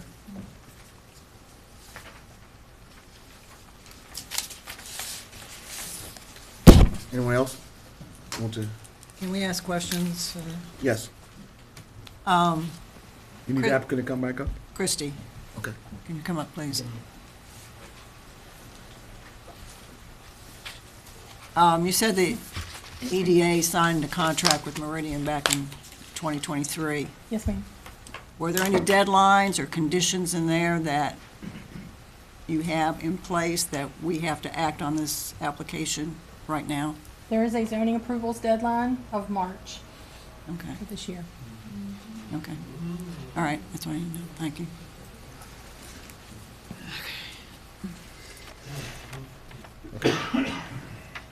And I have a question for Ms. Sutphin as well, I'm sorry. There have been several mentions of advertising the parcel for planned industrial when it was still zoned for mixed use. Was there a reason why you didn't come forward, the economic development didn't come forward to go ahead and have it rezoned prior to all of this? And is it normal that you would advertise for one use when it's not been approved? So we did have conversations when we decided to change our position on how we were marketing the property. We had conversations with community development, with county administration, with the EDA board, and with the board of supervisors, and got the go-ahead to market the property for industrial use. And we were going to bring the application forward ourselves as the EDA board, but we now have a developer that we're working with. So we would have been doing this as the EDA board, the property owner, just the single parcel. Thank you.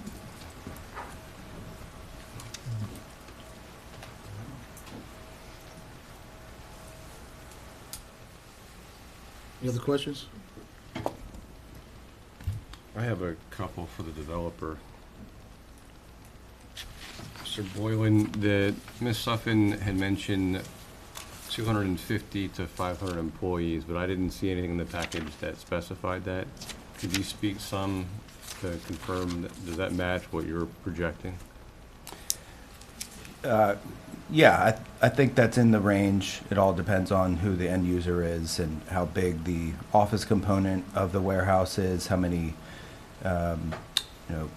what the type of use is, what the company is doing, and how their employment is mirrored.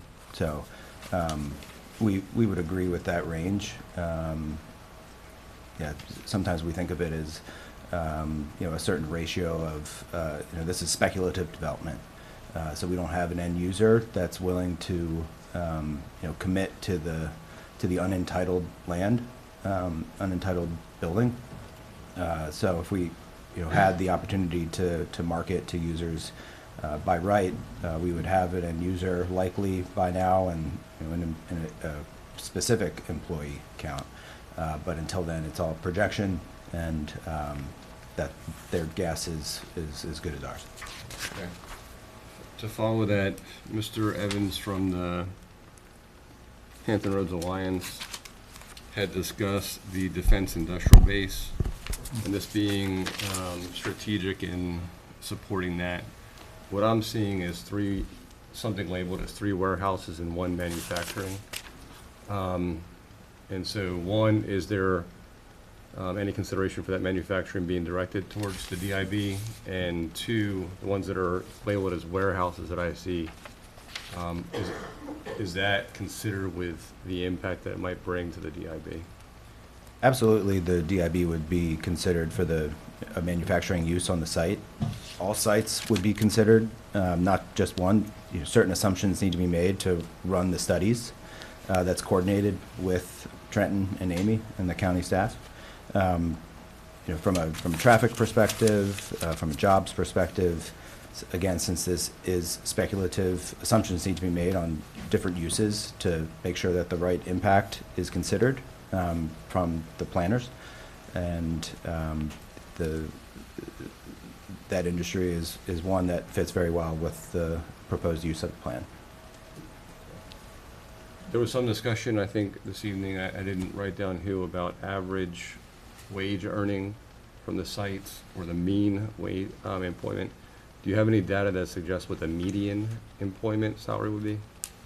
I'm sure we can provide that as a follow-up. I don't have that with me right now. And just a general comment, the fiscal analysis that we saw based on the comments, it would appear that that wasn't publicly available. I would recommend that, in any case, that would be something that would be shared. Thank you. Thank you. All right. Any other questions from the commissioners?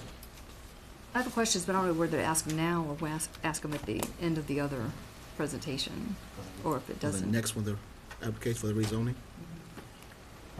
I guess it doesn't matter. No, not really. All right. I have a question about the sewer that has been proposed. Has there been any type of discussion or cost-sharing agreement talked about so far? There was discussion with the previous director of public utilities that I wasn't a part of, but the current director said he's not had any discussion as far as cost sharing or even sizing of pump station or anything of that nature. His comment was, if approved by the board at a preliminary site plan, that they would discuss those type of issues.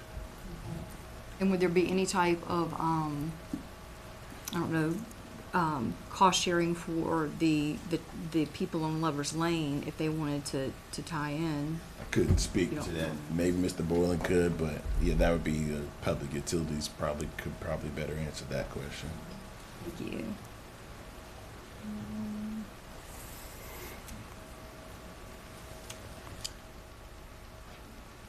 You done, Ms. Porky? Oh, yeah. Yeah, I think so. I was just curious too, because in the staff report it says that the comments from the county attorney were addressed. What were his concerns? Some of his concerns were just specifically with the proffers. They were referencing some buildings that no longer existed, but it was more so about wording of the proffers. Nothing specifically with any issues as far as like mitigation or anything like that. But some of the word they referenced the building no longer is shown on the concept plan, so he asked that that be removed. Okay, that's it. Thank you. Okay. So anyone else? What's the pleasure of the board? Is there no other questions? I would prefer that we have Mr. Blow do the presentation on the rezoning, and then we vote on each application independently. Yeah, that's what I was trying to ask earlier. Okay. Yeah.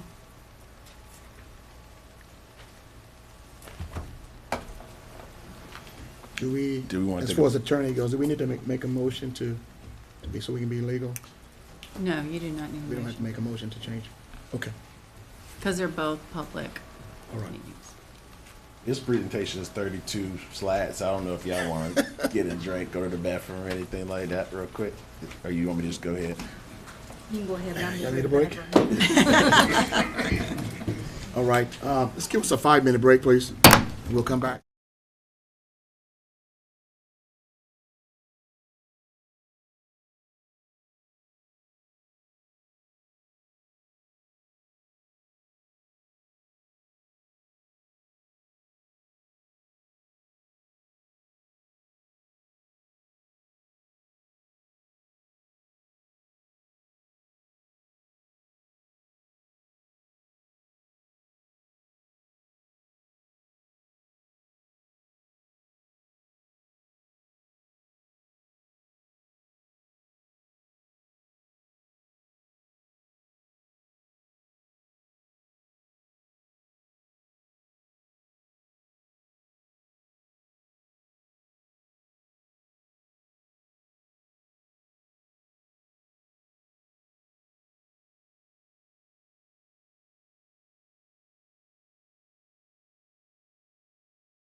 We can get everybody back in place and we will Exactly. resume.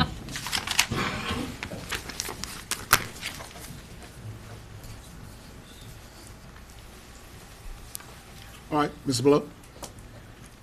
Good evening again. Trenton Blow to represent the rezoning application for Tyrell Logistics, a conditional rezoning application for Tyrell Logistics. The tax parcel numbers included are 5401086B, 5401086J, and 5501013.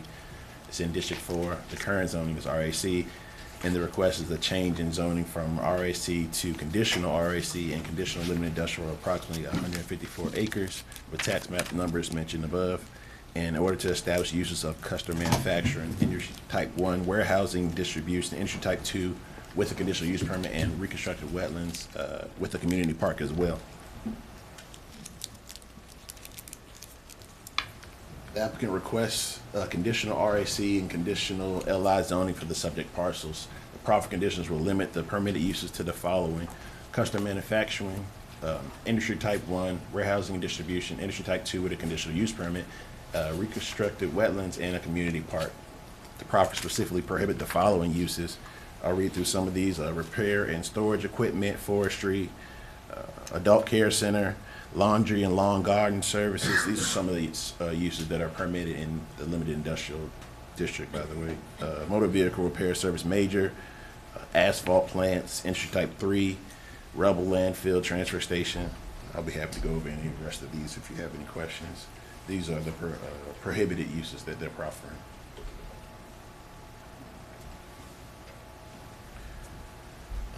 The applicant previously submitted an application for change in zoning and district comprehensive plan amendment in 2023. The application was denied by the Board of Supervisors in June of 2024. Again, the Board of Supervisors may consider a new application affecting the same property if a substantial change is made determined by the zoning administrator. Applicants have reduced the number of buildings from 5 to 4, relocated them from environmentally sensitive areas on the site. This is the same slide for the comprehensive plan amendment. I'll still go through it for you though quickly. The properties have been updated to include a parcel for the park, which is 14.92 acres. That is proffered. The proposed height of the berm has increased at its peak to 9 feet and a width of 60 feet. It was previously 6 feet high and 42 feet wide. Along the portion of the property closer to Lovers Lane, they reduced the total size of the buildings from 1.23 million to 726,000, and now the largest building is 234,460 square feet, and they've increased the distance from the Lovers Lane and Keaton Avenue from 235 to 280. These and the other changes may result in substantial changes to the application as determined by the zoning administrator. Again, the location map on the north side of 460. Highlighted in yellow are the parcels included in the application. To the west is the town of Windsor, and then to the east, you're going to have the city of Suffolk. Close-up map of those parcels included for a better view. You can see there where the cursor is. This is the location of the Saunders House, which is a historic house on the National Registry of Historic Places. And this is a land use map that you would have seen in the previous presentation. The current land use is mixed use. They are applying for an amendment to take it to planned industrial. And the current zoning is RAC. They are applying for conditional rezone for conditional RAC for the park parcel and a conditional limited industrial for the location of the warehouses parcel. This is the concept plan Mr. Borland would have shared with you, and I shared with you in my previous presentation. Go over some of the changes to the application. The first being this building here, A, is 280 feet. The closest building to the western boundary was previously 235 feet. It was mentioned earlier that the specific distance isn't proffered. That is correct. The specific distance isn't proffered, but the proffer reads that the buildings A and B would be no closer than shown on the master plan, which is the plan you're looking at here. So as it shows 280 feet at its closest, it can't be any closer than that based off of the proffers.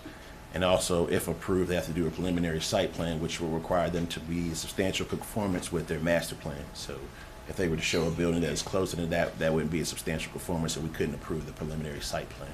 That's just some additional measures to be sure that the buildings don't get any closer than they're currently shown.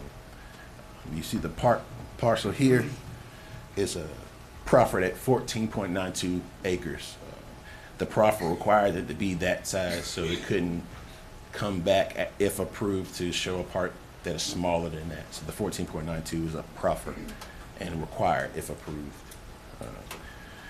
Down where the cursor is here would be the signaled entrance, and then to the east they're going to have right in and right out only, and they're going to limit truck parking. I mean, it's only going to be passenger car parking here in the front. They limited to truck parking to the rear. Those are some of the changes that, again, some more changes that they've added to the parcel. They've also shifted all the buildings in the previous version of these buildings. Some of the buildings were in the CBPA buffer. They've removed the buildings and the parking with this version of the application, and moved some of the parking from the side here to the back of the building, where it would have faced the roadway is now facing the rear of the building.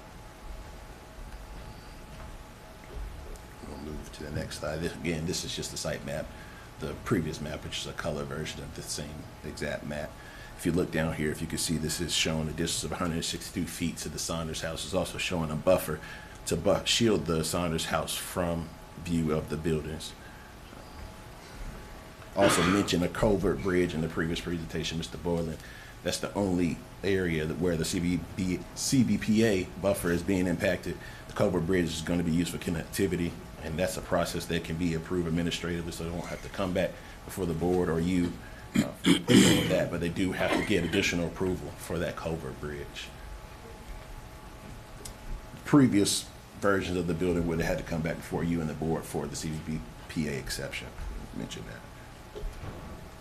The elevation they were shared with you again. This is conceptual. When the building, if the building is approved or the plan is approved, they would have to submit the preliminary site plan with elevations for all the buildings. They have to meet the highway corridor overlay requirements. So the building will probably look different. It'll just probably be more windows facing the roadway. But this, again, is just conceptual to show you what it could look like. And again, this is going to show you some of the bays that lead to the rears of the building. And this is an exhibit for their landscaping. I believe also Mr. Boylan shared this with you, but the green area being the berm that they've increased the height of to at its peak 9 feet and its width of 60 feet in some spots. It used to be 6 foot by 42 foot.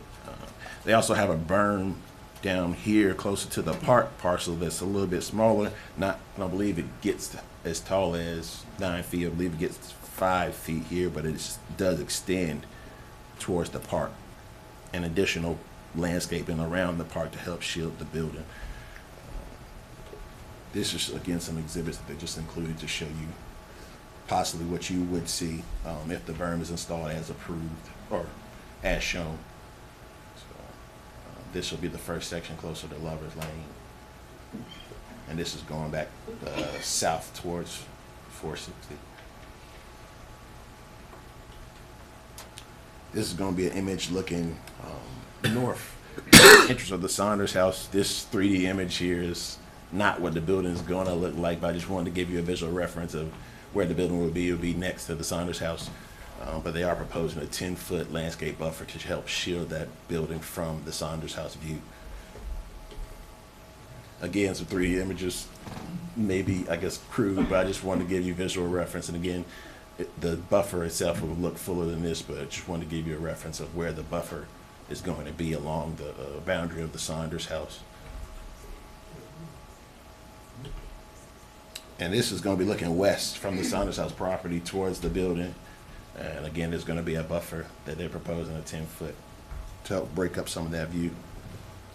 And this is across 460 to where Keurig is, the entrance of Keurig. Looking back, this is building B. It actually will be behind these trees, but the image wouldn't let me do that, so I pushed it back as far as I could. But building B actually will be here somewhere, and then building A is back here somewhere, close to this, not close, 280 feet from this house, so right there where the cursor is. And I couldn't find an image to include in this, but this is just the location of the park. This is standing to the south of the property and looking back to where the park will be. You can see here is a row of trees. This is a historical cemetery that will be gated and fenced and protected. And then the park will be around it with trees, a walkway, benches, and a parking area to the east.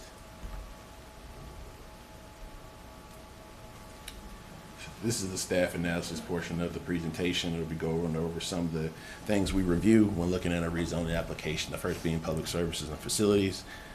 We spoke a little bit to this during the comprehensive plan amendment. The proposed will be connected to public water facilities. There's an existing sewer, a 20-inch Hampton Roads HRSD, Forest Main along 460, they connect for sewer. But a regional pump station has been shown on the western boundary of the project. The size and capacity of that pump station will be determined if approved at the preliminary site plan process. Some of the traffic impacts. The primary access, I would have showed you earlier where they're going to put a light.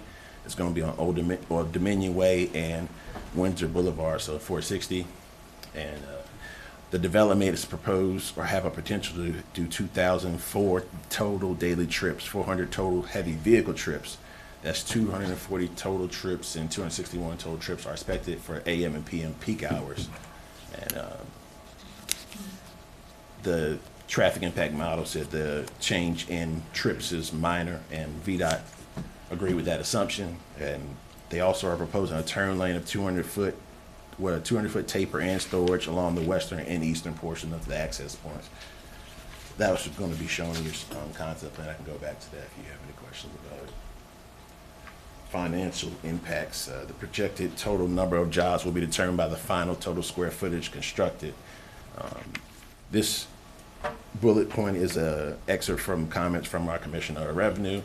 The financial analysis that you would have received sometime yesterday that we can make public or we can add to the agenda so the citizens can be aware of it. This is the comments that he had on the financial analysis using the tax years 25 to 2035, excuse me. The Commissioner of Revenue estimated that the project would generate $7.7 million in local taxes. Local property taxes include real estate, personal property, and machinery and tools. Environmental resource. The concept plan shows the impact to the CBPA buffer with the construction of the culvert bridge that we mentioned earlier. That's the only impact currently being shown. Previous versions, again, shown the impact with buildings being in the CBPA buffer and parking being in the buffer. They have removed the parking in the building from the buffer, and the only thing that remains is the culvert bridge. Again, it's for connectivity in between the parcels so the trucks don't have to use the roadway. And this culvert bridge can be approved administratively. Again, it does have to get an exception. It just doesn't have to go to the board before you all. The Henry Saunders House that I mentioned earlier is on the National Registry of Historic Places. The applicant has included a 10-foot buffer along the boundary of the Saunders House and the outbuildings to shield the home from development. There's a cemetery to the north on parcel 5501013, and the cemetery that I mentioned earlier along the park parcel on 5401086J. Fencing has been proposed for both cemeteries, and they will remain undisturbed from construction. The visual impact. The project site lies mostly on vacant farm field with frontage along Route 460. There is a cluster of residential development along the western and northwestern part of the project area. A 9-foot tall by 60-foot wide landscape berm has been proposed along the western portion of the site, with existing landscaping proposed on the other side of the berm or the northwest side to minimize the impact of the view shed of the residential development. The recommended future land use is currently mixed use, but they are applying to change it to planned industrial as seen in the earlier presentation. Some of the department and agency review.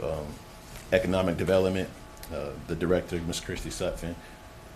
These are her comments. She mostly spoke to them, but I'll read them quickly for you. The EDA and Economic Development Department support these applications and view the property as an extension of Shirley T. Hodder Intermodal Park. Amending the comprehensive plan from mixed use to planned industrial and rezoning from RAC to conditional limited industrial makes the land use and zoning consistent with the existing park. Although reduced in size from the original application, this project will still have a major economic impact on both Alawite County and the town of Windsor, creating a significant number of jobs and benefiting local businesses. Concerned with the ownership of the proposed park have been addressed. In the previous version of the proffers, they were mentioning that the ownership of the park should be with the county. The county doesn't have the capacity to handle taking over ownership of the park, so we asked them to remove that. Town of Windsor, we forwarded revised application documents to the Town of Windsor. No comments have been provided at this time. I think we briefly discussed this earlier, but the application was discussed at the Town Council meeting from my understanding, but no motion either for or against was made. General Service Department, which is public utilities, they spoke to the size and location of the pump station, stating that if the application is approved, the size and location will be determined at the preliminary site plan process.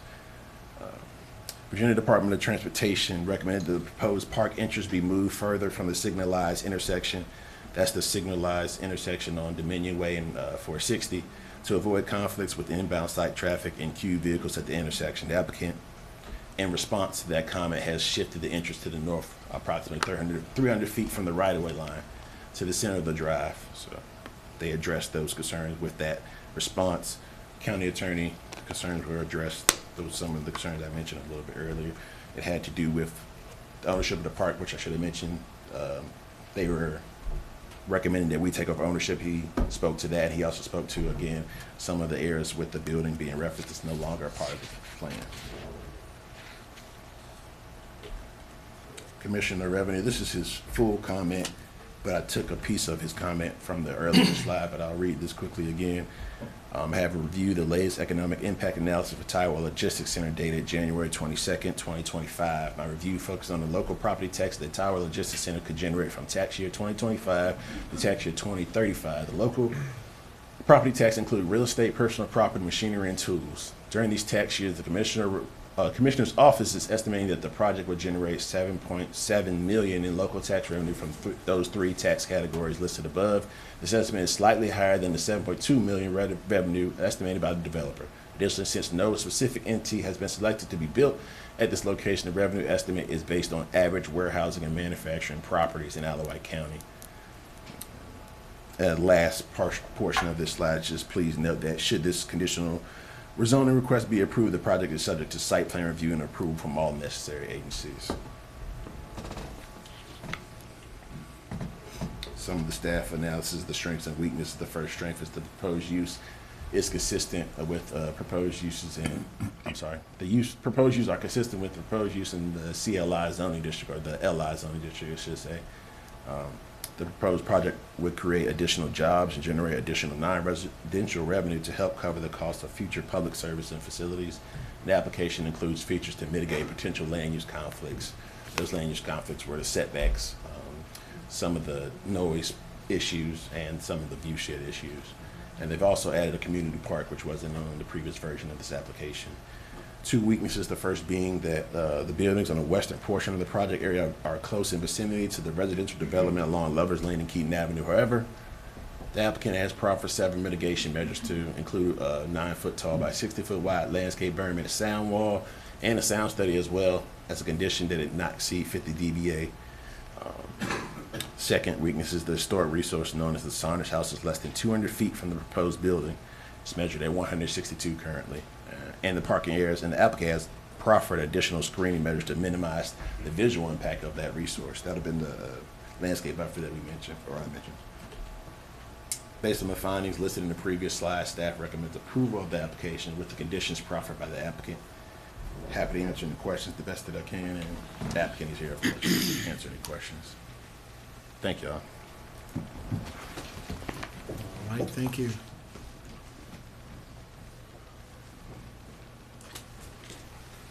We open the public hearing for this application. Are there any? Come on. Hi, Tom Boylan with Meridian Group, 3 Bethesda Metro Center, Suite 1400, Bethesda, Maryland, 20814.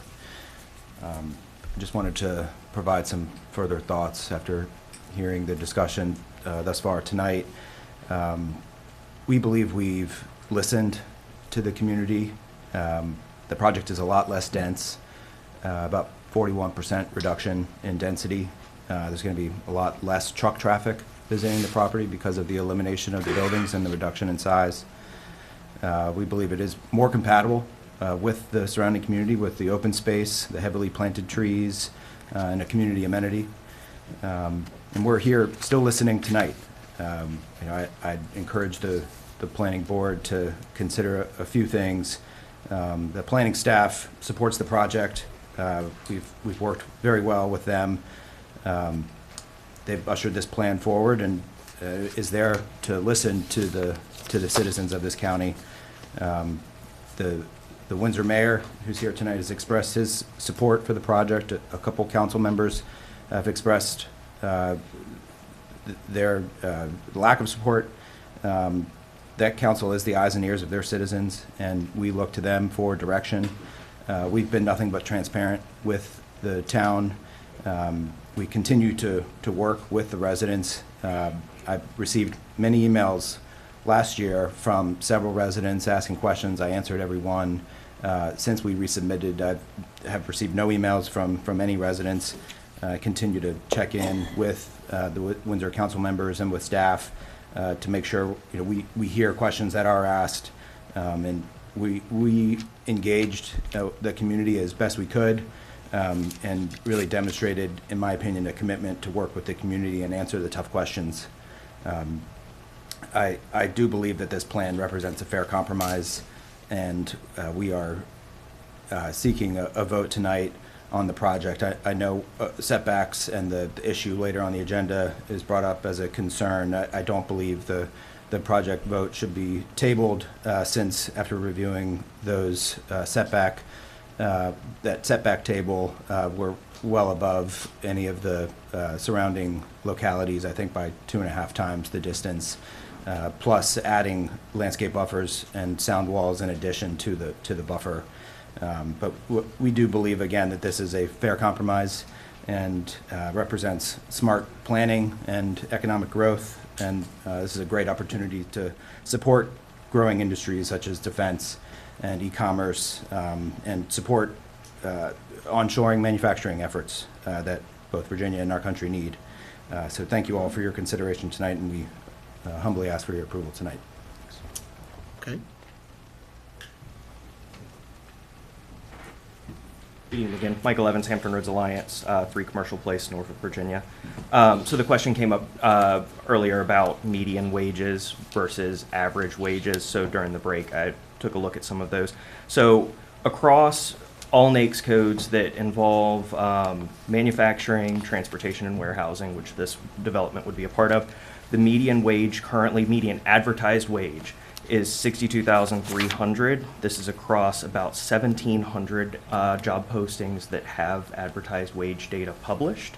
And just to kind of give you an idea of scope, there have been over 4,000 unique job postings in Hampton Roads in these industries over the last 90 days. And these wages are on an upward trend. So from January 2024 to December 2024, the median advertised wage has increased by 23.4%. And from July to December, so the last 6 months of the year, wages increased, or advertised wages increased 19.9%. And one other piece worth noting is that about 44% of those positions that are being advertised had no experience level requirements. So that was the data I pulled quickly for you on median advertised wage. But once public comment concludes, I'm happy to take any additional questions. All right, thank you. Yes, sir. This gentleman here. No, this one here in the checker shirt. Good evening, Jacob Klepak at 24206 Twin Circle, Windsor, Virginia. I have a few concerns considering the zoning. One of the big concerns, I think, is houses that are adjacent to the new zoning proposal going to industrial. Is that going to lower their house value properties, given that it's backed up right up against industrial zoned areas? Now, if that's the case and it does affect it, that affects Windsor's personal property taxes as well. That's going to go down. So that's also a drawback if that is the case, and something we should all be looking into. The other thing that I saw during the presentation is that peak hour for traffic is 241, give or take, at AM and PM peak hours, but their proposed employees is 250 to 500 employees. So that 241 peak hour doesn't even include the trucks in that case. So unless everybody's, commuting together, which I highly doubt. So that's also a huge concern. And then also adding another light, it will back up traffic on 460 some more and possibly other directions, given the fact that I take Lover's Lane quite often every morning and coming home from work. Adding that backup is going to add more time to commute values for some people. So please take that into consideration. But those are my concerns, and I do not approve of this. Thank you. All right, thank you. Anyone else like to speak on this application?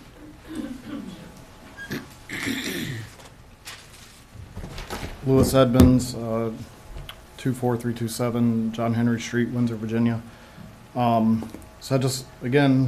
I want to point out a couple things that have been made a little more clear with the second presentation and some of the comments from earlier. So somehow we went from 1,200 jobs to 250 to 500. We have gone from an average salary of $44,000 to the Hampton Roads Alliance saying it's somewhere between 70 to 80 some thousand, but the developer hasn't told you what that actually is. We have some numbers from the Commissioner of Revenue in that, but those are swags because they can't. He explicitly says he doesn't know what's going to go in there and everything else, so we still don't really know what the impact, good, bad, or indifferent, of this is. I would also like to point out that, bring this back up, that this body should not make themselves party to and bail out what's been going on since 2022. The Board of Supervisors met on this topic and/or Shirley T. Holland 8 times in closed session in 2022 on January 6th, February 17th, April 8th, April 21st, May 5th, June 16th, August 4th, and November 17th. Apparently they didn't bother to tell you that they were thinking about this. The EDD and the EDA didn't bother to tell you guys that they were thinking about rezoning. They had ample opportunity to come back and ask you to rezone this. And so they were going against the comprehensive plan, the one that we get preached to all the time, that no one ever does anything to be involved in it and the citizens don't care and all that kind of stuff. Those citizens did come. They made their, they participated in it. And then for 2.5 years, this has been going on against the comprehensive plan. You have no requirement to make yourself party to this. It's not your fault that this has got to be done by March or all of a sudden the contract goes away. EDA and the county had plenty of time to come to you and talk about this, and they chose not to. This is not your problem. This is their problem. Thank you. Thank you. All right. Is there anyone else like to speak?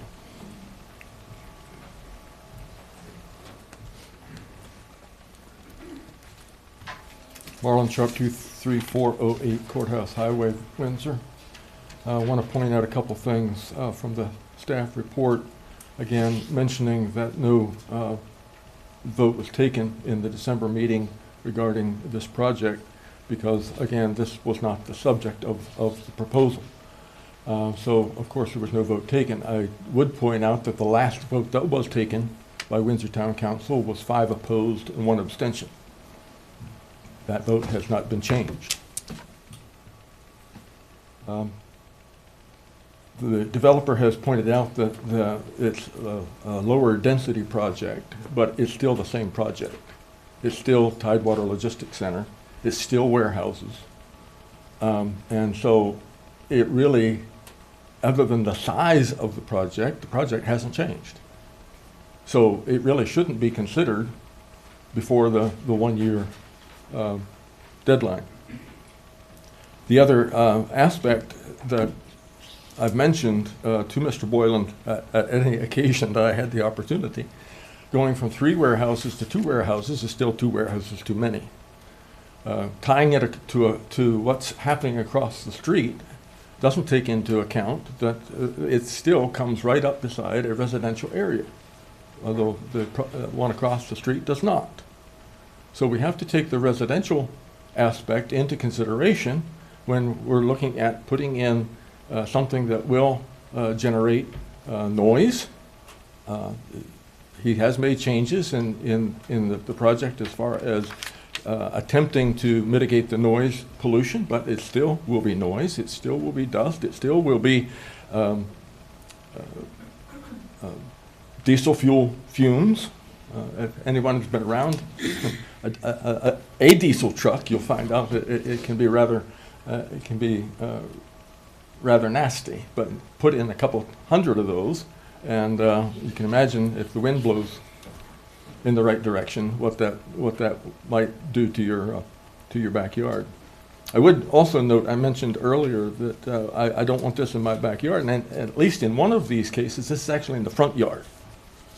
So put yourself in that situation. How would you like to go out your front door and see warehouses rather than farmland or some other development? I proposed in my email to you that there are other options, and I think a business park or some sort of sports facilities. There are no sports facilities. There's no basketball court. There's no tennis courts. There's no anything for young people in either Windsor or the southern part of the county.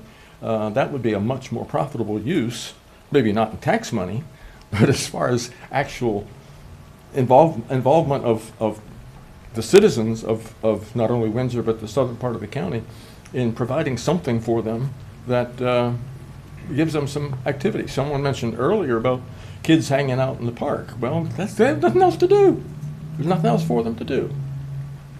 So I think, some sort of other project would be much more profitable to that area than warehouses. Thank you very much. Okay. Anyone else like to speak?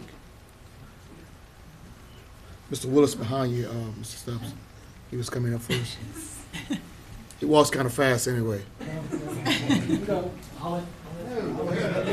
ahead. You're younger than I am. Glenn Willis, 24291 Lovers Lane. It's interesting as we're kind of a little bit of a retrospective here after we've heard each other discussions. There was one comment by an individual, this isn't putting warehouses behind your house, this is progress. Something about that just stinks. The discussion on wanting to develop the area and have jobs and this, that, and the other, that's been going on since I was this tall, because I remember talking, high school age, talking to some colleagues of, the efforts our fathers were doing to get us to stay in Windsor. I graduated from high school, I had a college degree, I could come back here and work in certain areas, and there are more jobs now, but I left for 30 years, and then I came back after 30 years, and I came back for what I left, which was a quiet place to work, and I'm still working, but to work and live as compared to being a case of wanting to have a warehouse job. I don't have nearly as much information about warehouse salaries as the gentleman from the Alliance has, but I do know a couple of data points. Who is a friend of mine who's, I think, 21. He works at Keurig, or he was working at Keurig, and he was making under $40,000 a year. So that's a manufacturing job. He was entry-level, unskilled, etc. But these numbers that we're seeing on what the jobs are just don't match up with even some stuff that the county was provided last year in some of the economic studies. I think you should ask Mr. Boylan about how many times the contract has been extended, because Ms. Sutphin made a comment that it was expiring in March. I'm quite confident, and I don't know the exact number, but there have been a number of extensions already, and that seems to be pretty easy for the county to do. So the pressure that we have to do something tonight may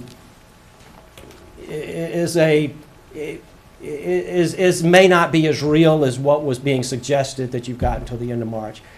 Appreciate the tough spot you're in, and thanks, Mr. Bowser. You're fun to come up and be with, so thank you. I was wondering how serious you were about that comment. I am. Like I said, I've sat on a planning commission before. I have a sense of what this is like, and I thank you for your efforts. Thank you, Mr. Willis. Mm-hmm. Go, Ms. Stubbs. Good afternoon again, Mr. Chairman. My name is George Stubbs. My address is 8 Community Drive, Windsor, Virginia. And as I previously stated, I am the mayor. I've listened to a lot of comments here tonight, and I've heard them before. I have spoken with a couple of people in town. One of them drives from Windsor to Dispatana. Every day he's got a distribution job in a warehouse.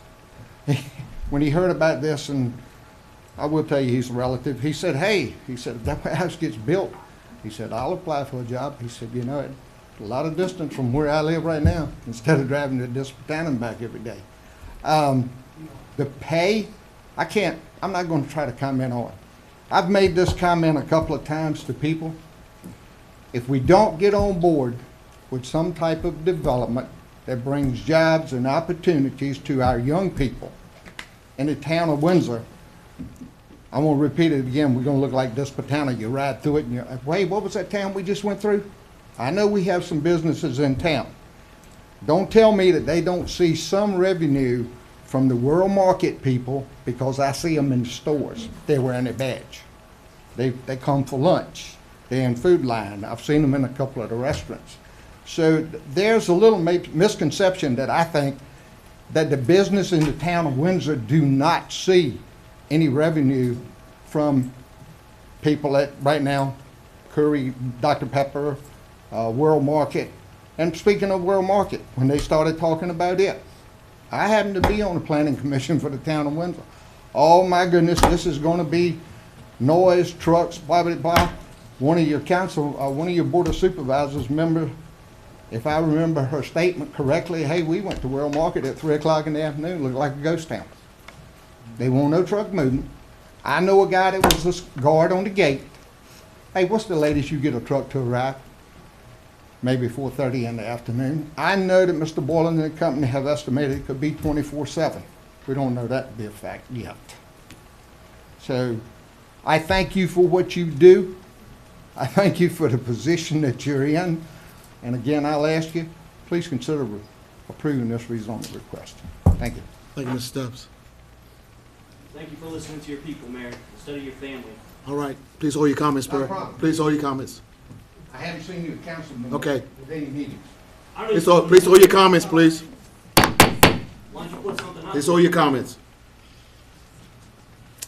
Anyone else like to speak?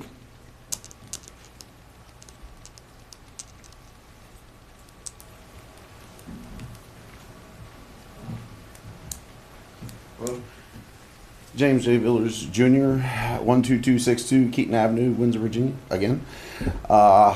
Once again, I oppose this. I hope you vote against it. Once again, this is not a good fit for the area, for the community in general. I'm not going to hash basically what I said before. It applies again. Don't fall for the bait and switch. Please don't. Please look after the citizens. Whichever your decision is, please look after us. But the one thing I would like to bring up, I hate this, they're talking about wages and all that, and I don't mean to beat a dead horse, but everything is speculation at this point. Absolutely everything. Well, tell you what, I'd like to give you some numbers, some actual numbers of a current business that's currently leaving us, Keurig. And where I got these numbers from is a couple of months ago when I went to an EDA meeting. Those are kind of difficult to go to. But this is not the forum for that. That's going to be addressed another time in the proper place. But they were presented with numbers with the Keurig closing. They had like 360 employees. And they give a breakdown by zip codes of where these employees live. 360 employees. How many of them do you think lived in Isle of Wight County? 50. These numbers were provided by a county employee. We all pay their paychecks. But 50. Now you talk about tax revenue and salaries. Me personally, I feel like the most tax value you get out of somebody is someone that lives there. Because, like myself, my paycheck is split between Food Line, Napa Auto Parts, and True Value. The owners of True Value know me very well. But the amount of money I spend, the amount of tax money that this county gets just from me alone, and I know everyone always says that residents are tax burdens, this, that, the other. All honesty, I have the least tax burden of anybody. I pay my taxes just like everybody else. So, but once again, but 50 people in Keurig lived in Allouette County. That does not even equal 0.5% of our population. It's actually 0.4% if you want to be precise. So how big of an impact is that really? I mean, truly, how big of an impact is that on bringing money to us? So, but and then the other small thing is Kerg. I mean, they had all the tax benefits, tax breaks, 10 years. All of a sudden, their 10 years is up, and now they're closing and leaving. So, anyways, all right. Well, I won't take up any more of your time. Thank you very much for what you do, and thank you very much. Thank you, Mr. Lee. All right. Is there anyone else like to speak? All right, we close the public hearing on this application. Okay, commissioners? Any questions to the, I have a question for Mr. Blow. So you said that what is being shown in the master plan right now cannot be decreased. The setback cannot be decreased. The building size cannot be increased. The berm, the landscaping, and the sound wall cannot be decreased at all. Is that correct? I speak to the setback specifically. The proffer reads, Building A and Building B shall be not located any closer on the western boundary line of the property than the respective setback to each building shown in the master plan. So if it shows it as 280, this proffer is stating that it can't be any closer than 280 as far as building size. But you said that if it was in the master plan, that's what you would have to, they would have to adhere to. Yeah, so I just want to make sure that that includes everything, the berm, the landscaping, the sound wall, the building size, and all of that. So the berm is proffered, the sound wall is also proffered. The building size, I'm not certain that that's proffered. The building size would represent an increase in density, which would represent a substantial change to the conceptual master plan and would not be permitted without going back before you all. Ms. Blick, can I ask a follow-on to that, please? So if I understand correctly, a change to a proffer statement would require to come back through and get approval. Would a revision to a master plan require the same amount of approval? We couldn't approve the preliminary site plan, so the master plan is approved with that rezoning application, so the preliminary site plan has to be in conformance with the master plan.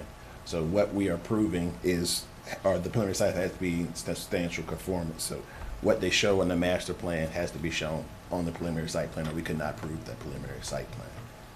That being said, state law does allow, and it's also reflected in our zoning ordinance, that if somebody comes back for a change in proffered conditions and it does not affect the use or the density, that the Board of Supervisors can waive a public hearing and go ahead and approve it at their level rather than sending it back to you all. So they could come back and say, you know, we're only going to do a 5-foot sound wall and not the 10-foot. Is that what you're saying? no, so the sound wall would still have to be in substantial. All of that, okay. Plus the proffers. Okay, I just want to make sure that. They would be able to reduce that. Okay, I just want to make sure it's crystal clear. They couldn't increase the size of the footprints of the buildings off the back. 'Cause that would represent an increase in. Okay. Thank you. okay?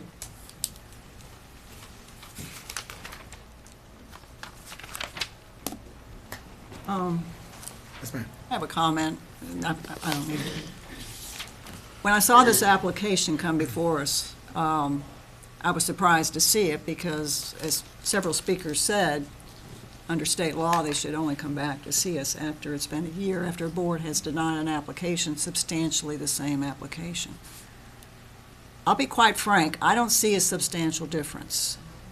I see a reduction in the size of the proposal, but they still need a comprehensive plan amendment. They still have the same basic layout. And I looked at the traffic impact study. Still very close to the same number of trucks that were originally envisioned. I see all these different things, and it still adds up to the same thing. And I just don't think this is something that should even become before us at this point in time. I think they should have waited till June and come back then. But with that, Mr. Chairman, I'm very disappointed that the developer didn't work more closely with us the first time they came before us. So. Thank you. And to add to that, thank you, Commissioner Taylor. I just want to remind everybody that all of these changes, what they have made, have only been a result of a denial from the board.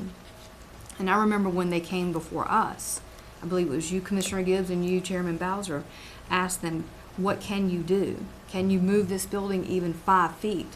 And he said no. He was not willing to make any changes. Then he goes to the board the next month, and the board denies it. And immediately after the board denies the application, he says, but wait, well, we have another plan that we'd like to present to you. And the board said, no, you're done. And I agree, there's not been substantial changes to this application. I appreciate his efforts with the inclusion of the park and all of that, but I still think that this is just not a good project to put beside a neighborhood. I think that Windsor needs mixed use and not planned industrial. And I'm also disappointed that the county is, from what I've heard tonight, it's a shame that everybody from the Board of Supervisors down to staff in economic development have missed an opportunity to have a real collaborative effort with the town of Windsor. Town of Windsor folks pay Alawite County taxes as well, and it's been a shame to see that they have not been included at every step. Thank you. Okay. Any other comments? I think all of us who are here this evening realize that this is a tough project. And I appreciate everybody's comments that they've made because a lot of time has been placed before all of us as far as the citizens in Windsor and also the county. And we try our best to listen to everybody before we make a decision. And this is a tough decision, as I think Wayne Willis said back there for us, and he said he felt sorry for, well, whatever he said. But it's serious, and I appreciate the comments from our commissioners. I think we've looked hard at this right here, and we're hoping that this may be a great, great fit. Approved. And we got to make a decision on it tonight. Whatever we vote, we have to vote on it. So, what's the pleasure of the commission? We're doing 2 votes, correct? One for the comprehensive plan and one for the rezoning, is that correct? Yes. Well, there's no need to do the rezoning if you, Yes, it's 2 votes. Yeah. Yes. okay. Okay, I'll make a motion that we recommend denial of the comprehensive plan 24-2 Tidewater Logistics Comprehensive Plan Amendment. Second. All right. Roll call, Amanda? Jennifer Boykin, Yes. Thomas Stefano, No. James Ford, Abstain. George Ross, Yes.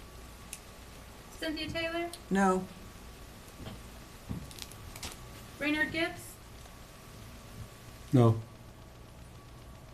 Matthew Smith, No. Bobby Bowser. No. Motion failed? Motion failed. Okay. Is there another motion we'd like to put forward? That's what I thought.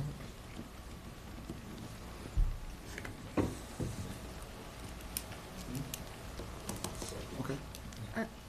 I have a question. I just want to make sure that the motion was to deny the rezoning. Is that Right. correct? Yes. Okay, I was just, To deny the rezoning. Yes. Or to deny the comprehensive plan. We need to now vote on the rezoning application. okay. Is there a motion on the, Still confused. you say you're confused, mister? No, I'm good. I'll make sure everybody's clear. Okay? Is there a motion on the rezoning? Jennifer, why don't you make it? I'll make the motion that we deny the application for rezoning. Is there a second? I'll second it. Okay. Roll call? Jennifer Boykin, Yes. Thomas Stefano, No. James Ford, Abstain. George Ross, Yes. Cynthia Taylor, Yes. Raynard Gibbs, No. Matthew Smith, No. Bobby Bowser. No. Motion failed? Okay. All right. Is there another motion that Commissioner would like to make on the first application?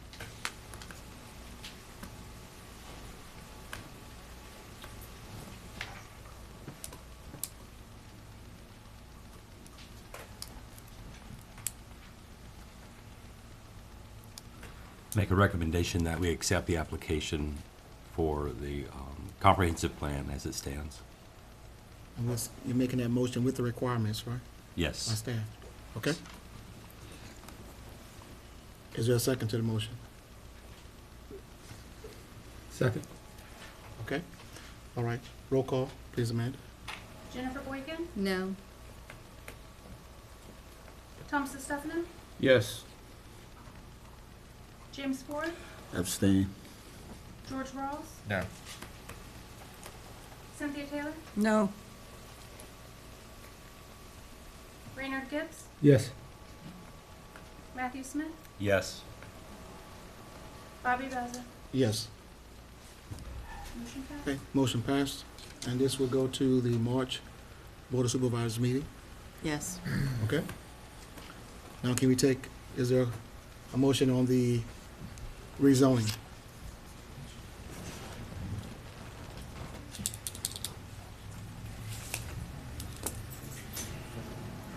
Is it?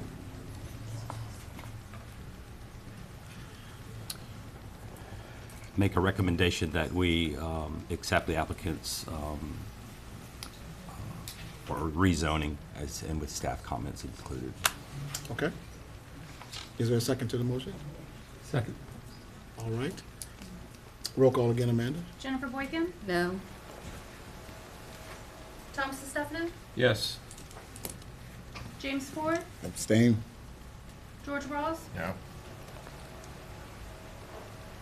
Cynthia Taylor, No. Raynard Gibbs, Yes.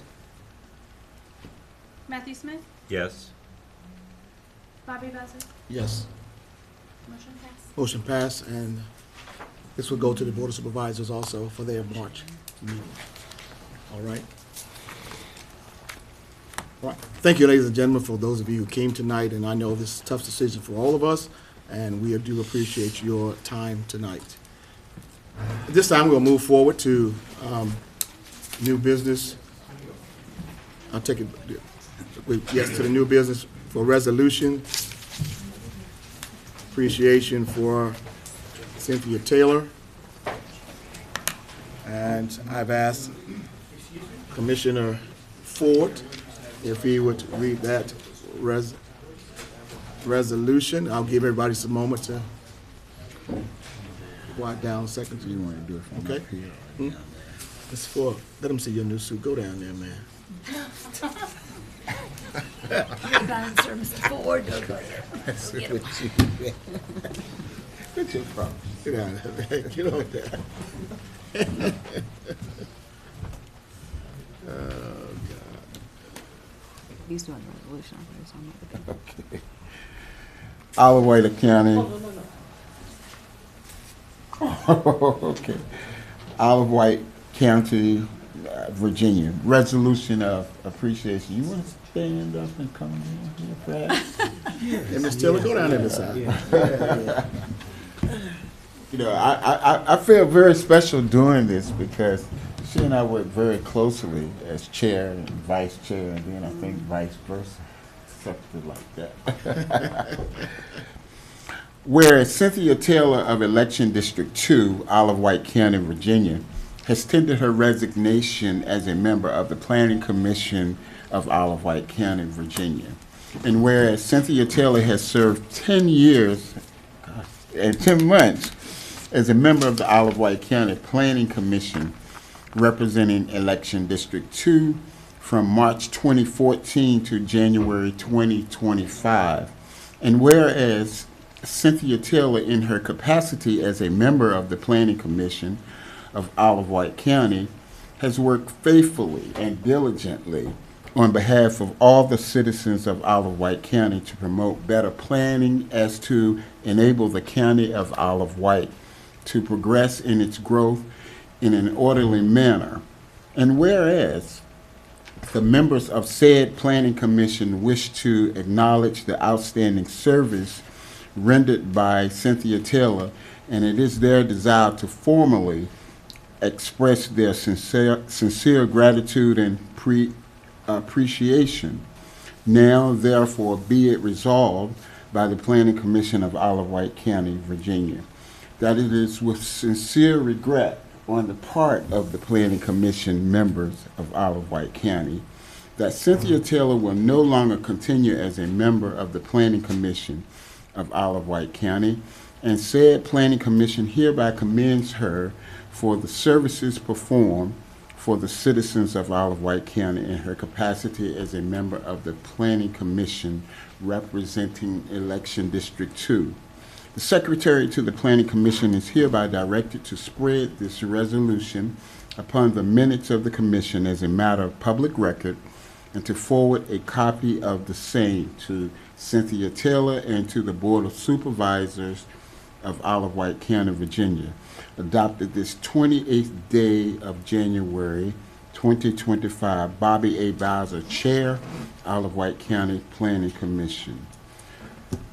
Attested by Amanda Landris, the Secretary.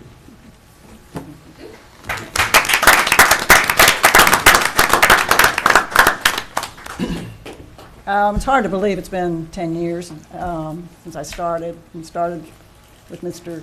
Ford here, on my right side. It's been an honor and a privilege to serve the citizens of this county, as well as to serve with you all over these many years. I know we've had some difficult decisions. It's what we've seen tonight, certainly. But one thing I've always noticed, that this commission is very respectful of each other's opinions and of the folks that come before you to speak. And I think that's really important, because in this time where civility seems to be a rare trait, you all have always lived up to being very civil and respectful to folks that come around and speak to us. I know we also have a good laugh every now and then. And I always like that when we can kind of laugh at ourselves, especially at our retreats, and we're looking at different aspects and looking forward as to what's going to happen in the county. I think the county has a bright future. And I told Supervisor McCarty that not too long ago. I said, yeah, we've got our challenges, but we pull together. All it takes is one problem or something, and we're on it. We want to fix it, and we want to be better. And we always had a goal. Our goal was what was good for the citizens of this county. And sometimes that's a tough call, but I think you all done your homework. You ask great questions, and you always try to make sure we give the best recommendation that we can. So I will be standing from the sidelines, watching from the sidelines. But I leave you in good hands with our planning director, Amy Ring, her staff, our county attorney, Mr. Jones, and our assistant county administrator, Mr. Robertson. All the staff has always been very supportive. Anything we've asked them to do, they come through. So I know you'll carry on, and I'm sure you'll be very successful. And God bless you all. Thank you. Thank you. Thank you, Ms. Taylor.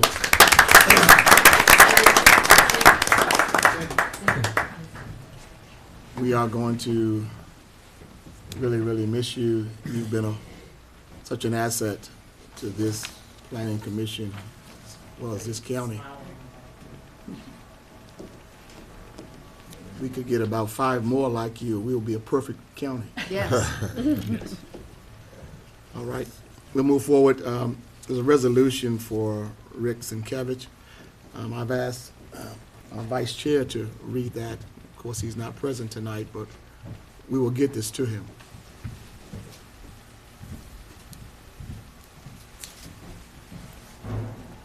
All right. Good evening.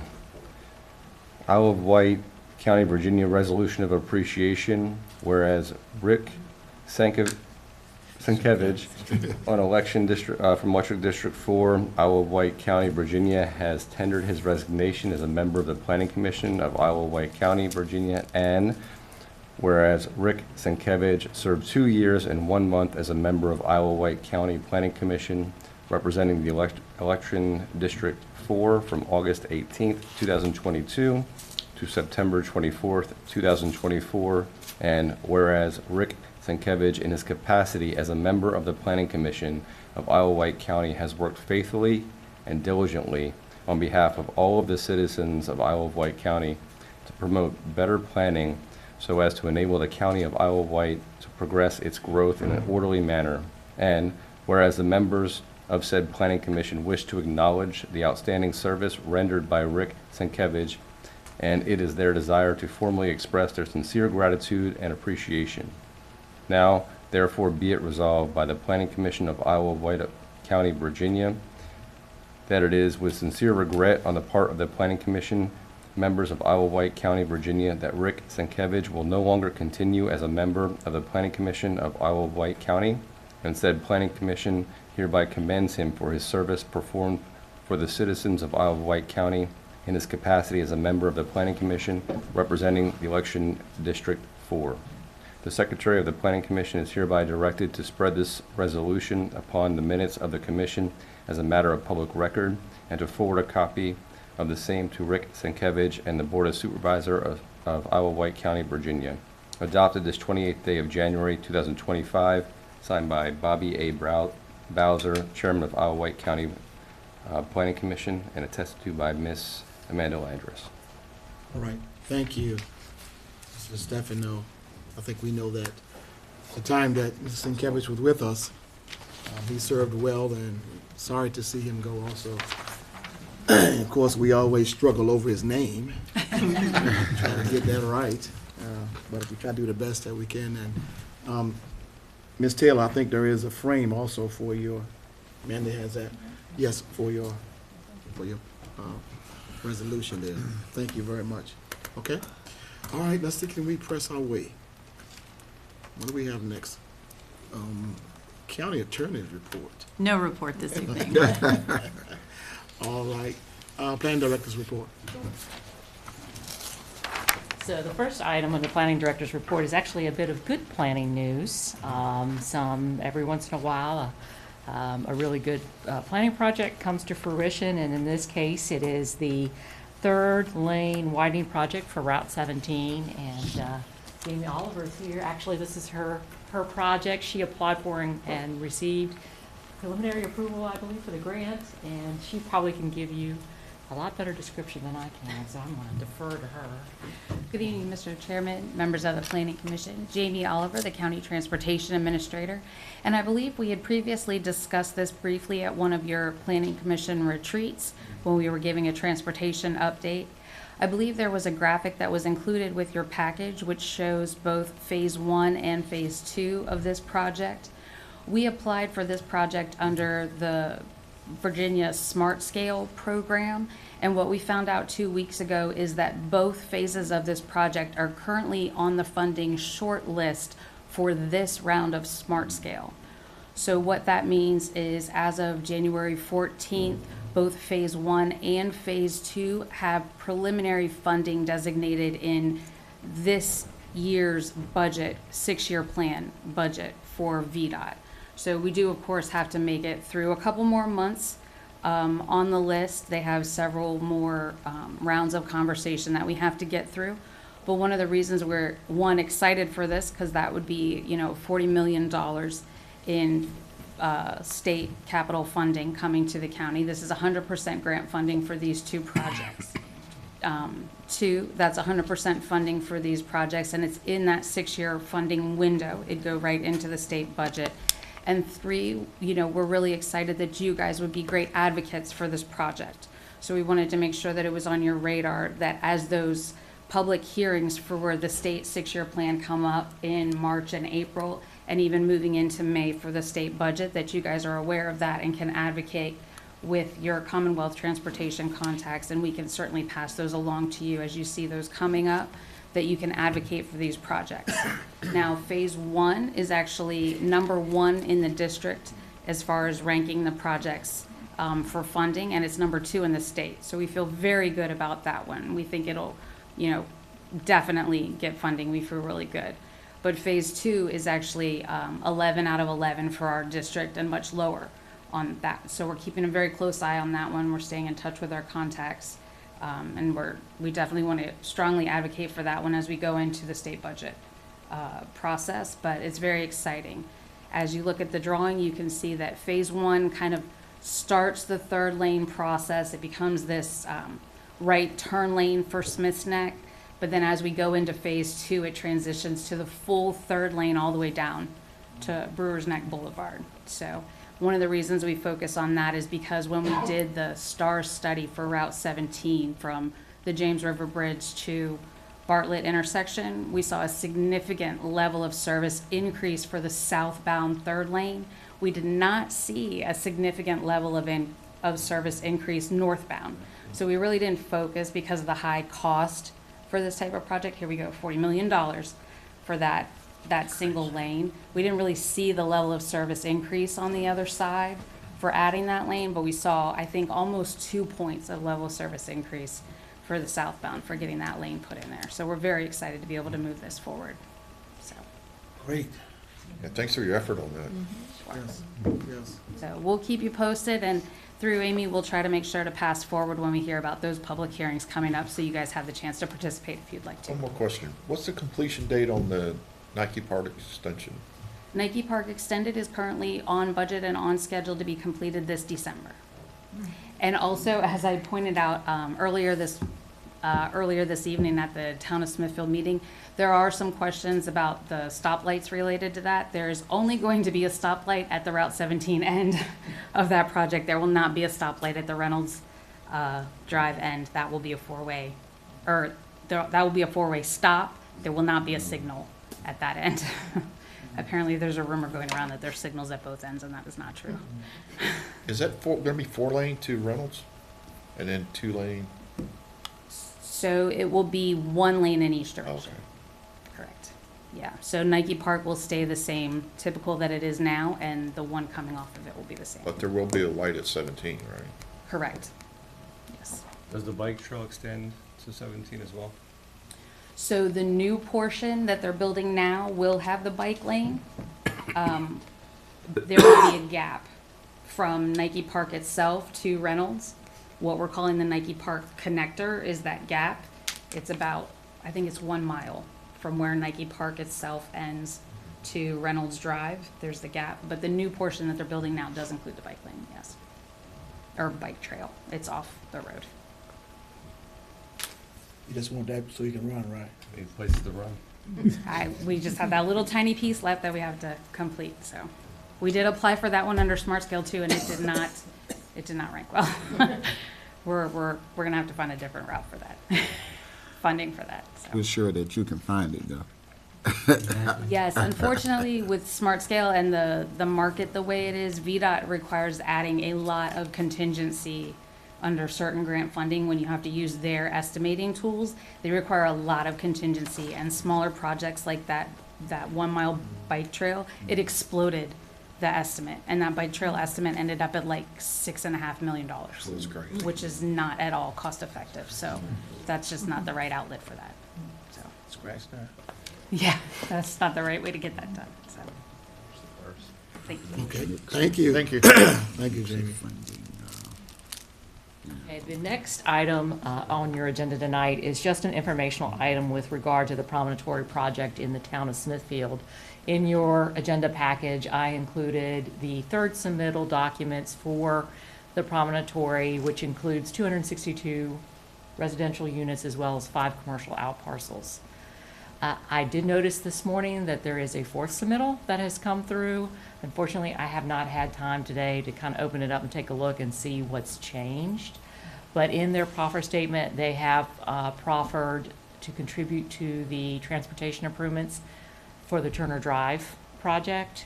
And also, in the spirit of sharing and keeping everyone in the loop between town of Smithfield And our projects, they certainly share with their planning commission, so I wanted to share with you all the latest developments for a larger project that will definitely have some implications for the surrounding area as well. So once I go through that fourth submittal, I will certainly attach that to a future planning commission agenda and share that with you all as well. And you may have heard, I did attend a portion of the Smithfield Intergovernmental Committee meeting this afternoon, and the Grange has changed again, or is going to change again. Apparently, the applicant is now talking about reducing the number of residential units down to, I believe, 98, to not include the apartments. It's a different hotel user. Apparently, they're going to move the location of the hotel and possibly shift around some of the layout for the retail and the farmers market as well. So stay tuned. Once they actually get an application in and share it with us, I'll share it with you all. At least they haven't closed it up. We can shut it down. So the third item under the planning director's report is the continued discussion for the proposed industrial setbacks adjacent to residential.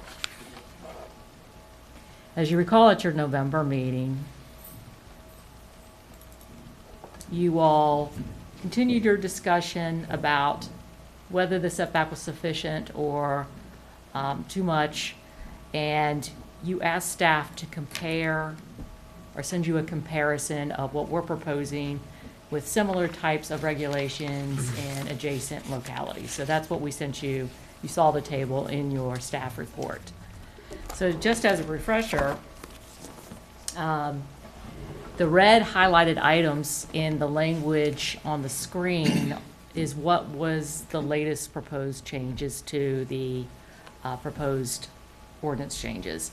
So we can certainly continue our discussions from this point. And also, and unfortunately this did not translate very well to a PowerPoint slide. I could probably escape this and blow it up here if you want to look at something a little more closely. But this has to do with what the typical setbacks were for adjacent localities adjacent to residential. And I would say that Suffolk, the city of Suffolk, was probably the most stringent with 100 feet and a landscape berm, sound wall, and 3 rows of staggered evergreen landscaping, where there was residential adjacent to, or existing residential adjacent to industrial. So that's kind of your starting point. I don't know if you all had something you wanted to add or change. And I believe Christy Sutphin is also here from Economic Development. And did you have any comments you wanted to make, Christy? Come on up.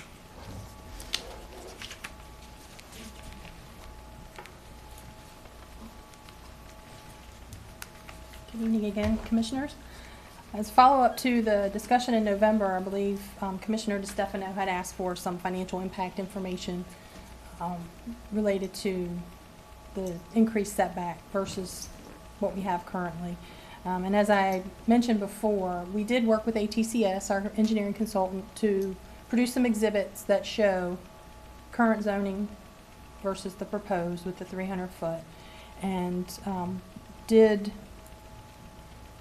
run some numbers. And Amy, I believe, shared those updated graphics with you this afternoon. So what we're looking at, just with 4 EDA parcels, and that's 2 in phase 2 of Shirley T. Holland and 2 in phase 3. We're looking at a net loss of approximately 19.7 acres of developable property if we go to the 300-foot setback. And that equates to about 379,000 square feet of building loss,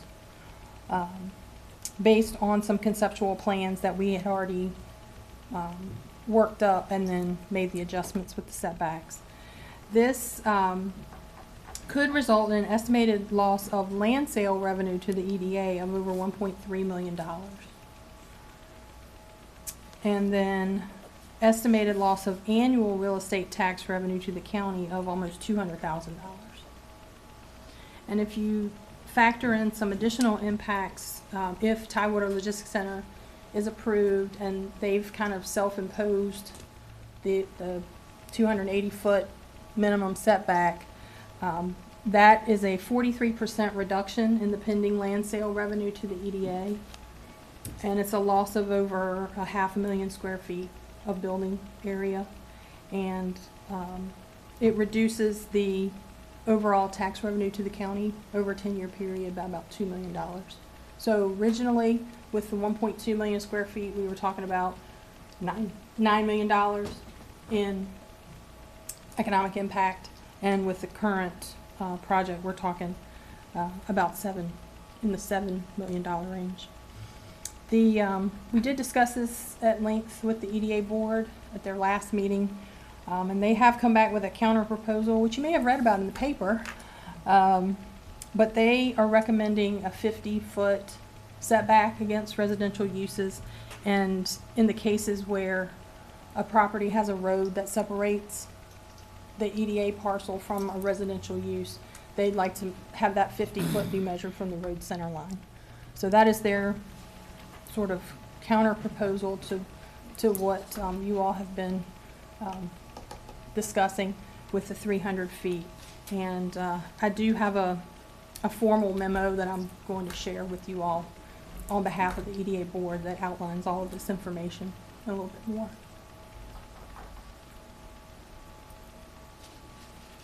And that's all I had, if you had any questions.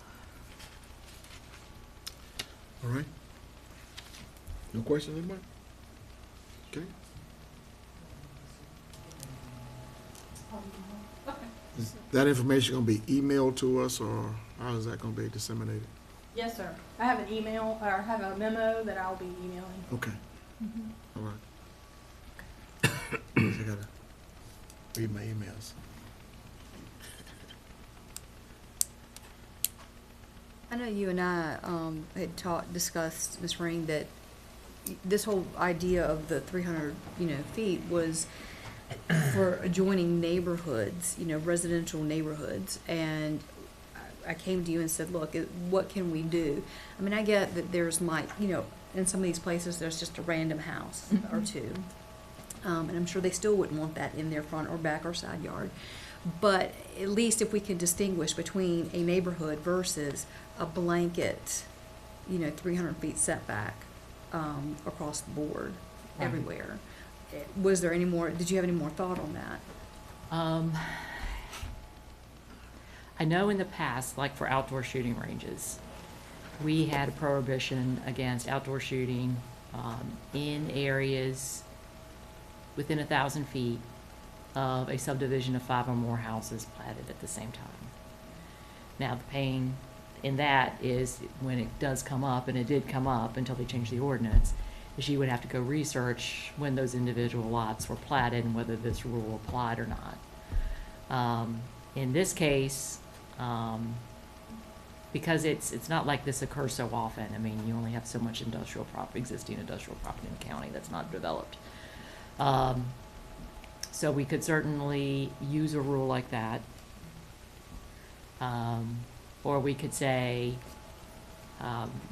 use a setback from the nearest house. For example, instead of using it from a property line, we can say you can't be any closer than a certain number of feet from an existing residence, rather than a property line. It's another way to tackle it. Yeah. Yeah. I mean, Try. I know that we had this, question come up last time about whether from the property line or from the structure. And, I mean, for me personally, I still say property line. But I think, it's not a bad idea to have it like what you did with the shooting range, 5 or more houses, and that way. That's a good idea. Yeah. Yeah. I mean, and really, if That's you the look at what is left of the industrial park, you really don't have that except for one area, and that's the corner of Old Suffolk. Old Suffolk. Okay, yeah. And I think a lot of that leading up to behind those houses is wetlands, delineated wetlands. But anyway, that's my 2 cents. And so where did we rank in terms of the comparison So, I saw numbers up there. Right. I guess. so currently, I mean, we're kind of actually pretty much in the middle of the road towards the lower end, because we only require 20 feet. We don't recognize enhanced setbacks for adjacent residential property. And that probably comes from just a long history of not having a whole lot of industrial property to begin with. And then when Shirley T. Holland came along, there's proffered conditions that you have to abide by that 100 feet adjacent to any external roads, which took care pretty much of being adjacent to any residential properties. But in the case of the HRFT site or the TLC property, you know, you had that existing neighborhood that was there prior to the industrial property being set up. So I would say if we were to impose a 300-foot setback, that would make us definitely the more stringent one out of the ones that I compared us to. 100-foot setback would put us equivalent with, plus a berm, noise wall, and enhanced landscaping, that would put us, you know, neck and neck with Suffolk.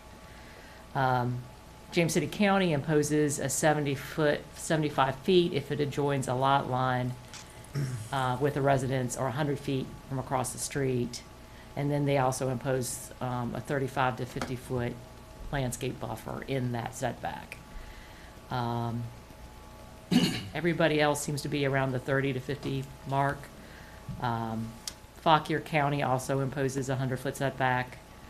And they impose a transitional landscaping buffer, but I don't think it was quite as strict as the city of Suffolk. And Albemarle County also imposes a 100-foot setback adjacent to heavy industrial and 50 for light industrial. Thank you. Sure.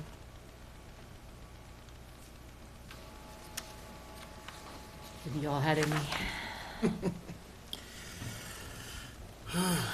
conclusions or findings? I'll comment on it. So when I'm looking at the list, you know, we are in the low end currently with 20 feet. The highest one on the list is Fauquier, am I saying it right? Fauquier County. Fauquier. 100 feet. So an establishment of 300 feet would be a factor of 3 times the largest one on the list now, kind of making us an outlier. Here we are. So reconsidering it under the lens of like which of these counties are we most like might be how we think it through, or where in the spectrum do we want to be? Do we want to be closer to the left side of, you know, a little buffer similar to Newport News, or do we want to be closer to the larger buffer, like more of the rural counties that exist on here?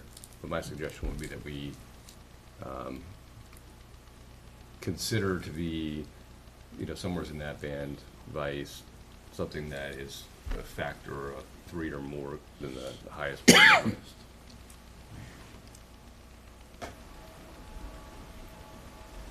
Why can't we just be unique? Well, I mean, that's an option too. Just give me my thoughts. Yeah. Instead of trying to. Well, just we be got to like- look at the objectivity of it. The objective is Yeah. why. You got to look at that. I mean, personally, we might feel it needs to be 200, 300, whatever. But I'm saying objectively, as an organization, as a county. Now, you started going down that road. Which one of these locales, which one are we more, you know, like? And so that's a consideration. But I would caution that when we find ourselves too far out of the, when we find ourselves as an outlier, it's something wrong with that. And we might want to be different, Chairman Bobby, but why? We you know, we have to ask why. Are we that far, you know, out of with everybody else? Yeah. And I would, from the economic standpoint, who are we competing against? Right. If they can go to Suffolk and it's only 100, and we're competing against that same industry to come to us, and if we're, even if we're at 150, I mean, it's gonna be a deciding factor when it comes to who we're attracting to fill in these areas of industry that are designated. But you know, Mr. Smith, Commissioner Smith, I mean, I listened to the comments closely tonight, and people can say whatever they want to say about, you know, maintaining and keeping things like they are. We as a community have to decide what it is that we want to be. Okay. You follow what I'm saying? I agree. And we've been down this road before, having this very discussion. I don't know if the comprehensive plan is going to, you know, we just went through the drill with the update. And so in the next few years, we're going to have to update that plan again, you know. But this midpoint, you know, I think we've even gained some knowledge about, you know, what we want to be. And we're kind of all over the place. We're kind of all over the place. Well, we just approved one for 286 feet, correct? Why shouldn't that applicant come back, if we change it to 100, why shouldn't he come back and ask for only 100 feet? You got to ask the applicant that.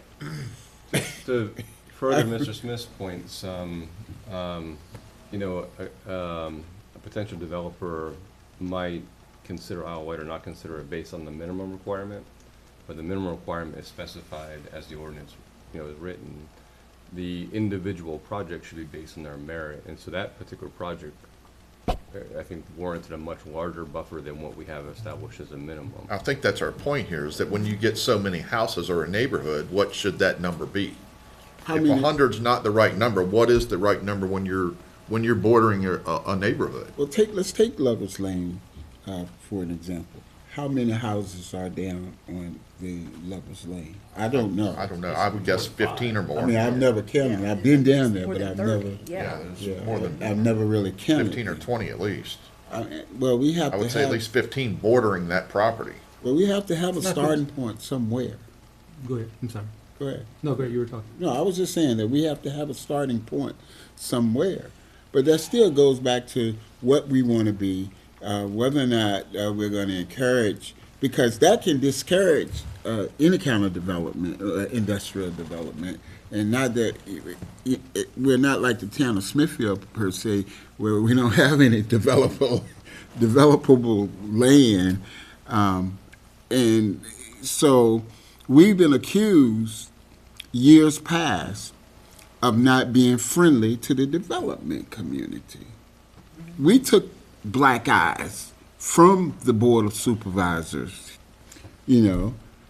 I think that's why some of the changes were made, even with the planning and, you know, consolidating those services into a service center to make us more, I think, friendly, if you will, probably a better word out there. Well, that's Mr. Riddick's word. Time he comes up here. You know, so but I'm just saying, we kind of developed that black eye of not being, you know, friendly to the developer community, and I mean, I think we have to decide whether or not we're going to try to grow or just stay like we are. Well, sometimes in the midst of all this right here, certain projects may need to take a special look at it in order to, I guess, help them and also to please the neighborhood. Well, it's not a cookie cutter. No, I mean, that's what I'm trying to say. No. No, it's not. Well, think don't you have fit to at all. Based on his own merit. Right. I don't see why we can't be mindful of what we need as far as development, but also mindful of the people that actually live here, you know, and are established here. And, you know, we grant exceptions all the time. Right. So if we have, and let's say we do decrease it from 300 to 200, you know, and let's say there's a developer that comes in here and says, you know, look, I really would love to have it down to 175, and then I'll come. I mean, we do that. Let them come before us and ask for that exception. You know, I mean, And you mentioned a good thing, the exceptions. You know, there is an exception process. But I go back to my personal experience. I live on Business Route 10, and I can hear, I can see the cold storage plant from where my house is. And just a little ways down the road, it's Smithfield Foods.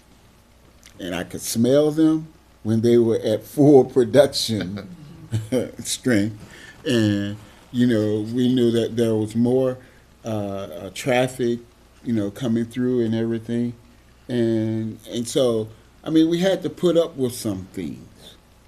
And I don't think that too many people that lived on that stretch where I live said, well, you know, we kind of laugh it off and say it's the smell of money. Whether people agree with me or not, it was the smell of money.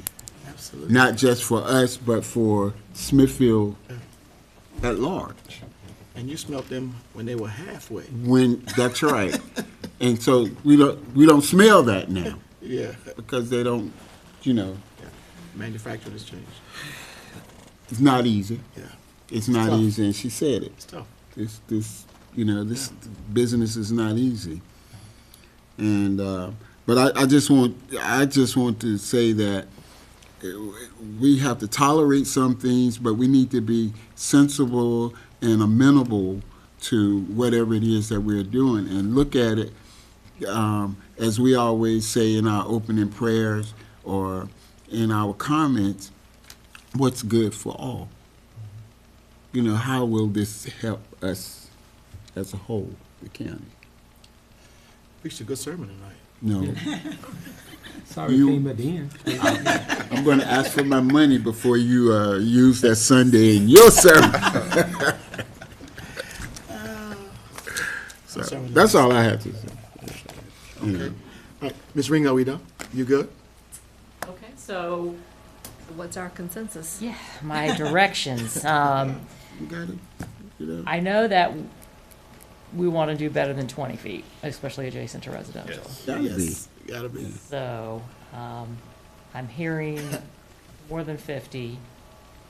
I'm hearing just people talking between 100 and Well, I said 200. 200. And there's an escape clause or a exception, ability to ask for an exception. Am I reading the one right with Southampton County, who has 50 feet, but then additional requirement of 100 from a planned development? Yeah, so they have a planned industrial park classification. So if you are in a planned industrial park, then your setbacks are automatically 100 feet. So the one tonight would have kind of fallen into that category? Yeah, except for that one, that piece of property actually wasn't part of the original Shirley T. Holland phases, so Right. it was kind of an add-on at the end. But just as, I'm sorry, simple mind. Right. One building compared to multiple buildings, you know, I was kind of thinking if you have multiple buildings, then it would be Right, a larger if it was like a setback. plan, yeah, and that it was a planned development essentially, they could call it that. That's interesting. I like that idea. I assume. And I would even be okay if it was 100 for something, a single building, and then we were to increase it if it were multiple buildings, something like that. Escalating scale based on the size. Yeah, based on Square footage. square footage, something like that. Number of residential units a good idea. nearby. Yeah, but somebody has to just sit down and come up with those parameters. Sliding scale numbers. Sliding scale as opposed to the number of, for a single building, but if you're part of a planned multi-user park, it would be greater. Yeah, Mhm. you have more of an impact with traffic and so forth. Yeah. And that way we would judge every project on its own merit. Now, in this setback, do you want enhanced landscaping? Do you want All of the bells and whistles. all the bells and whistles? Well, and so, you know, and that's something I don't even think that we actually discussed totally with you know, the setbacks, even with the 300, did we say whether or not the bells and whistles would be with that? I don't know. What kind of buffer and all of that? I don't know if we actually, you know, determined that. Right, You so, put it, you put in there the sound wall, where I've closed mine out already. let's see, let me get down to where I can see it again. You know, landscaping and all of that stuff. Yeah, because I'm assuming with sound wall and landscaping, that's to not only hide the structure, but also deal with noise. And so, you know, I mean, if they're, So looks like we added, there shall be an earthen berm with a minimum height of 10 feet installed in the required setback between the residential use and the industrial use. And a sound study shall be required with submittal of his application for the industrial use. I like the way That's Suffolk's is bells and written. whistles. yeah, I like that. So, going back, I've closed out my thing. So, if we pull up the intermodal park, so we're talking about, you know, if you're a single structure, standalone versus in an industrial park. Is there anything in any of, Shirley T. Holland, the intermodal, that whole other section across 460, that would that all be included as a one industrial park? Or would you, if somebody wanted to come in and put something off of, is it Old Suffolk? Can you pull up the thing, the map? The map, yeah. Sorry, thank you. I can go to Google Earth, hold on a second. Because in the packet that, Ms. Sutton sent, it was all mapped out with, the wetlands Yeah. and all of that on there. This one? Yes. Oh, not Belfast. So are all of the phases considered to be under the umbrella of one industrial park? So everything across 460 where World Market is considered phase one of Shirley T. Holland. And then behind that where Keurig and Safeco and the new building is considered phase two. So that's one planned industrial park. The whole phase 1, 2, and 3 Three. are considered to be one whole industrial park? Yes. Okay, all right. And there are different sets of proffered conditions attached to each. So. Phases. To each phase. Okay, so then the phases make it separate. So there could be somebody who wanted to come into, this isn't the one. That's 460. Oh, here we are right here. Well, no, that would be okay, that would be phase 2. So because phase 2 would be a multi-building, an industrial park, they would be subject to the further setbacks. Yes. I just wanted clarification on that. Although they do have rezoning conditions. Yes. They have phase two covenants and restrictions. 60-foot line. Proper conditions, is there a setback requirement? Here's it. That's what ours should say. See, I like that ours is. Figure it Can't out. remember. It's been a while. Figure it out tonight. Oh, no. Yeah. So, you know, we need to go back into the. Yeah. So all of this in here is phase two, and then up in here is phase one, where cost plus is. And this section here already has a 100-foot buffer imposed on Old Mill Road. And I think there's also a setback that's adjacent to these houses, but I don't remember exactly what it is. I'd have to go back and look. And so all of those things need to be taken in account too. Yeah, I mean, you know, it's more so why we need to look at it. And I hear where you were going with whether it was one industrial park but it's one industrial park, but it's 3 phases. Built in 3 phases. But they would still be subject to the higher setbacks. Let's say we did a 300 If feet. it wasn't proffered, if the proffers already contain setbacks, then we can't change that once it comes in for site plan. the proffer say you have a 100-foot setback, then the setback's 100 feet because it's a proffered condition. So Shirley T would, I mean, so all of this would be, is grandfathered? It would be grandfathered if those proffers are there. I know that for a fact that this has a 100-foot buffer because we worked on the Green Mountain Coffee site plan, but, you know, I'm not sure about the rest of it, like Old Suffolk Road and the adjacent homes up here. So going back, I know they mentioned at the beginning, I think the Hall family one that they did there, the Hall electric one, the Hall family. Yes, I would. Yes. So I think they have proposed 2 buildings. Yes.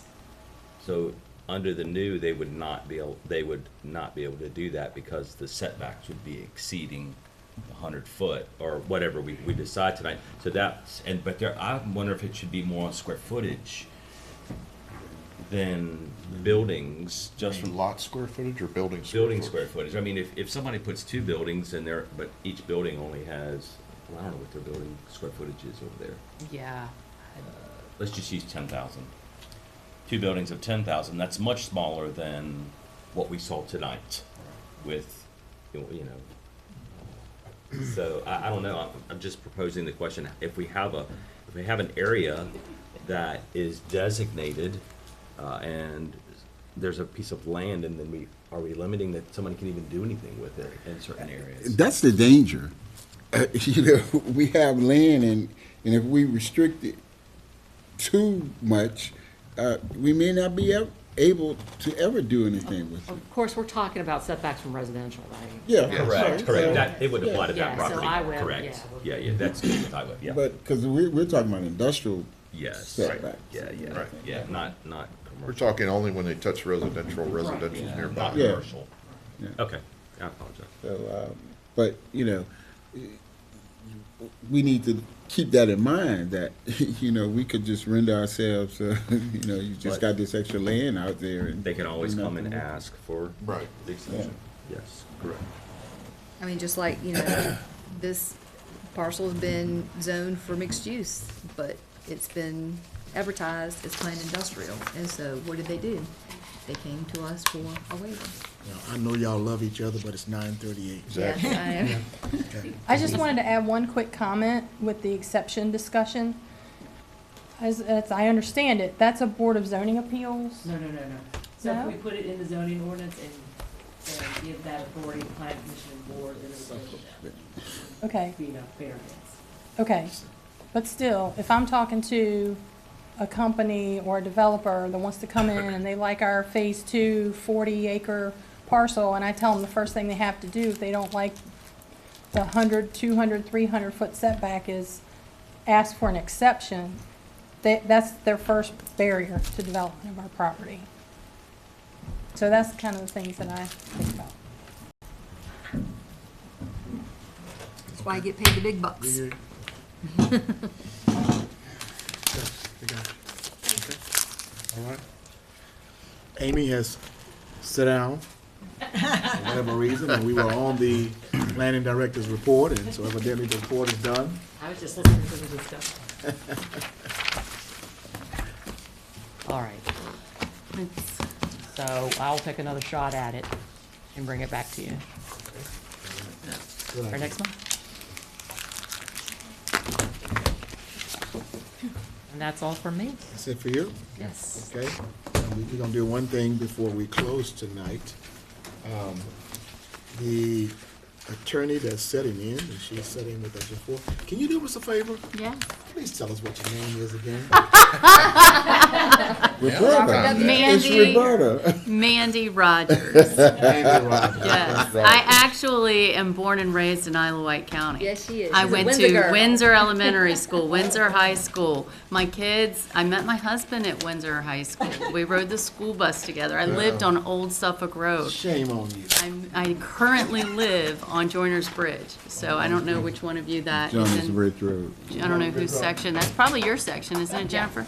Yeah, so it's interesting for me to hear all of this about my county and not be able to make a comment. But you came, Well, I had to and ask you. you're working in the county. Yes. To make a comment.